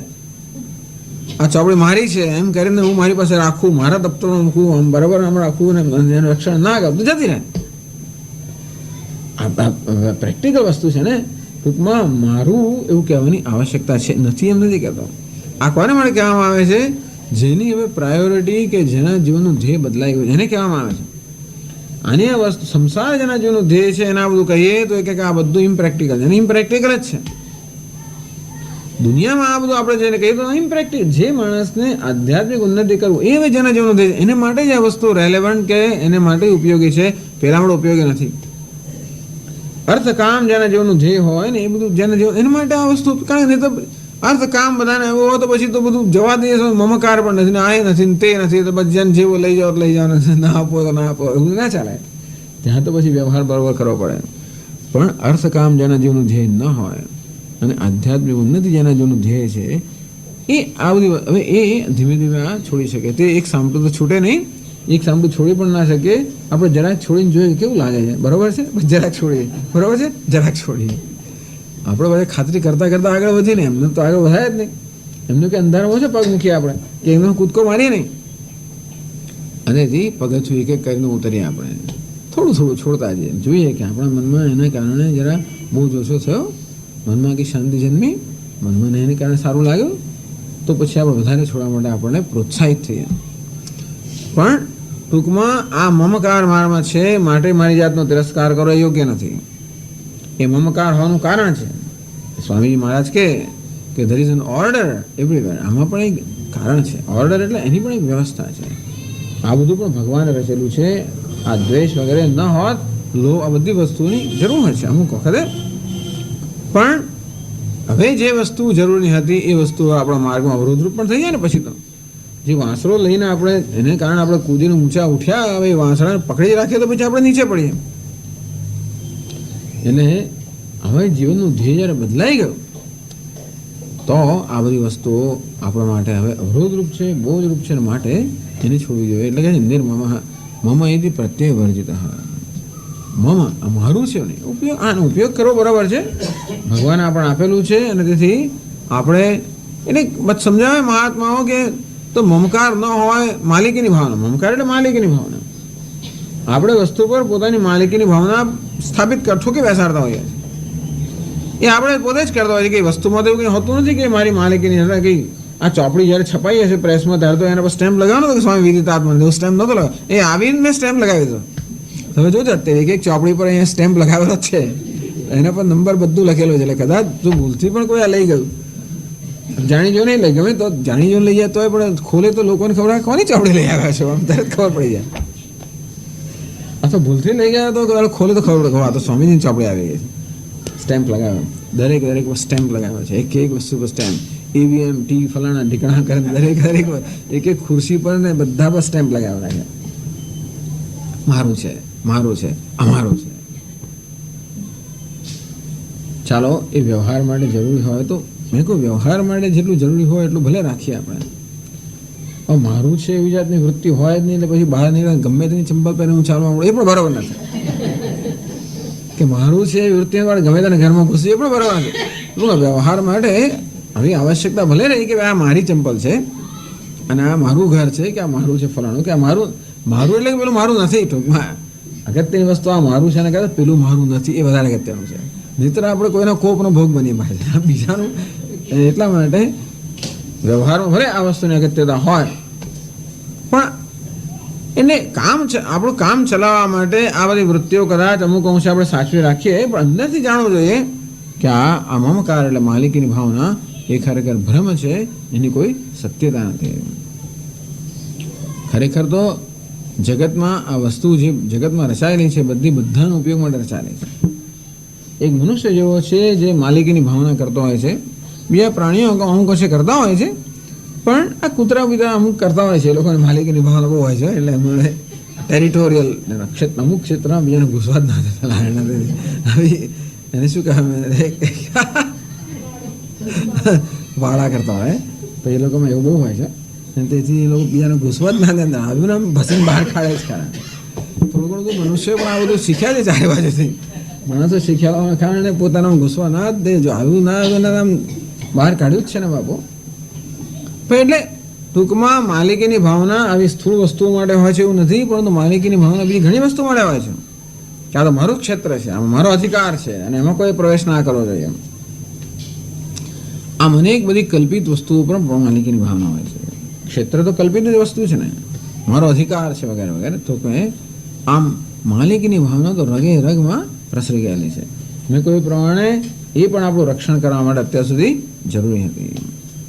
પણ હવે જોઈએ છે કે આ માલિકીની ભાવના તો ભ્રમ છે. કશી વસ્તુને મારી કહેવી એવું મેં ઉત્પન્ન કર્યું હોય તો મારી કહી શકાય. આપણે કશું ઉત્પન્ન કર્યું નથી. સ્વામી મેં ઘર બાંધ્યું છે, મેં બાંધ્યું ખરું પણ છતાંય ભગવાને રચેલી બધી વસ્તુઓથી આપણે બાંધેલું હોય છે. આપણે તોય મેં મારા પૈસાથી આ બધું ખરીદ્યું. આપણે પૈસા ખરીદ્યા, પૈસા આવ્યા પણ કેવી રીતે? પણ મારા બાહુબળથી લીધું, મારી બુદ્ધિ. પણ બુદ્ધિ જ ક્યાંથી આવી? ટૂંકમાં આ જે કંઈ છે બધી વસ્તુ આવી છે વડે ક્યાંથી? આપણે બહુ ગર્વ ધરાવતો હોય કે હું આવો બુદ્ધિમાન છું ને આવો છું, સારું છે. પણ છેવટે એ બુદ્ધિ વગેરે આપી પણ કોણે આપી? ઈશ્વરે જ આપેલી છે. ટૂંકમાં એણે આપેલી વસ્તુ વડે આપણે બધું ઊભું કરતા હોઈએ છીએ. છેવટે મનમાં આ સમજવાની જરૂર છે અને આ વિશે વારંવાર વાગોળવાની જરૂર પડતી હોય છે આ વસ્તુઓ. કારણ કે જ્યારે માલિકીની ભાવના જન્મે કે મારું, તરત આ વસ્તુ વાગોળવાની જરૂર પડતી હોય છે કે મારું કહેવાની શું કારણ છે? શા માટે મારું? કારણ કે અત્યારે મારી પાસે છે એટલા માટે મારું કહું છું. તો કે એનો ઉપયોગ કરનાર છું, એનો વહીવટ કરનાર છું. અને માલિક છું એ માલિકીની ભાવના એક ભ્રમ છે. અને એ માલિકીની ભાવના રાખવાથી કશું આમાંની એકેય વૃત્તિને આપણે સંગરવાથી જો કશું દુઃખ ના થતું તો ભગવાનને છોડવા ના કહેતા. અને એક વૃત્તિ આપણને દુઃખ આપનારી છે માટે જ છોડવાનું કહે છે. સામાન્ય નિયમ એક જ છે, જે વસ્તુ દુઃખ આપતી હોય છોડવું જોઈએ. સ્વામી હું તો કાલથી આ કામ નહીં કરું, છોડી દઉં. પણ કામ દુઃખ નથી આપતું. શું દુઃખ આપે છે? મામા આ મારું ક્ષેત્ર છે. એટલે એ પણ આપણે ઘણો વિવેક નથી કે શું છોડવું ને શું ના છોડવું. પછી છોડવાની વસ્તુ છોડતા નથી અને ના છોડવાની છોડી દઈએ છીએ. એટલે પેલું મમકાર અંદર ચાલુ રાખવાનું, પેલું કામ છોડી દીધું, એવું ઘણી વાર થતું હોય. તો કે ના શું રાખવાનું છે, છોડવાનું છે, પેલું છોડવાની જરૂર છે. દુઃખ કામ નથી આપતું. જ્યારે કામ કરે કામ દુઃખ નથી આપતું, પણ એની સાથે પેલી જે વૃત્તિઓ છે એ દુઃખ આપતી હોય છે. એના માટે દુઃખ આપનારી વસ્તુ છોડવી. તો આ મમકાર જેમ દ્વેષ, મૈત્રીનો ભાવ, કરુણતાનો ભાવ જેમ દુઃખ આપનારા છે, તેમાં મમકાર અને માલિકીની ભાવના પણ બહુ દુઃખ આપનારી છે. મહાન બોજારૂપ છે અને માટે ભગવાન કહે છે નિર્મમ એનું પણ ત્યાગ થાય. જ્ઞાની પુરુષમાં તો હોતું જ નથી. અને તે રીતે આપણે પણ ધીમે ધીમે મમકારમાંથી મુક્ત થઈ જઈએ. કરશું આગળ ચર્ચા. ઓમ પૂર્ણમદ પૂર્ણમિદં પૂર્ણાત પૂર્ણમુદચ્યતે પૂર્ણસ્ય પૂર્ણમાદાય પૂર્ણમેવાવશિષ્યતે. ઓમ શાંતિ શાંતિ શાંતિ. શંકરં શંકરાચાર્યં કેશવં બાદરાયણં સૂત્રભાષ્યકૃતૌ વંદે ભગવन्तौ પુનઃ પુનઃ. ઈશ્વરો ગુરુરાત્મેતિ મૂર્તિભેદવિભાગિને વ્યોમવદ્વ્યાપ્તદેહાય દક્ષિણામૂર્તયે નમઃ. ઓમ શાંતિ શાંતિ શાંતિ. હરિ ઓમ શ્રી ગુરુભ્યો નમઃ. હરિ ઓમ. કેશવં બાદરાયણં સૂત્રભાષ્યકૃતૌ વંદે ભગવन्तौ પુનઃ પુનઃ. ઈશ્વરો ગુરુરાત્મેતિ મૂર્તિભેદવિભાગિને વ્યોમવદ્વ્યાપ્તદેહાય દક્ષિણામૂર્તયે નમઃ.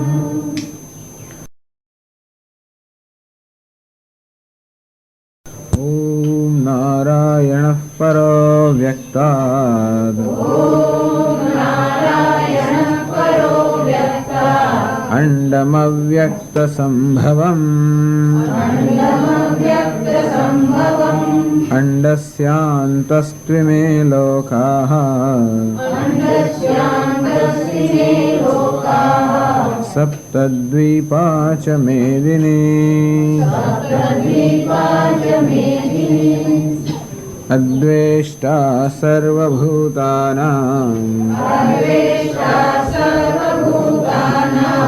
मैत्रः करुण एव च.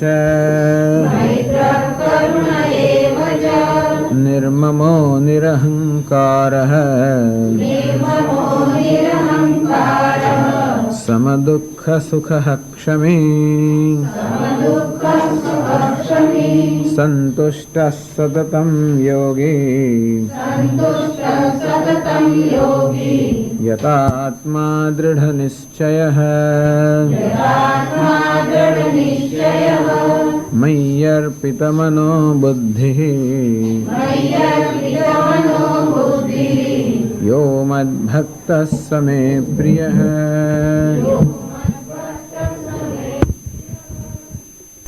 द्वेष्टा सर्वभूतानां मैत्रः करुणः एव च निर्ममः. आगे निर्ममः मम इति प्रत्यय वर्जितः.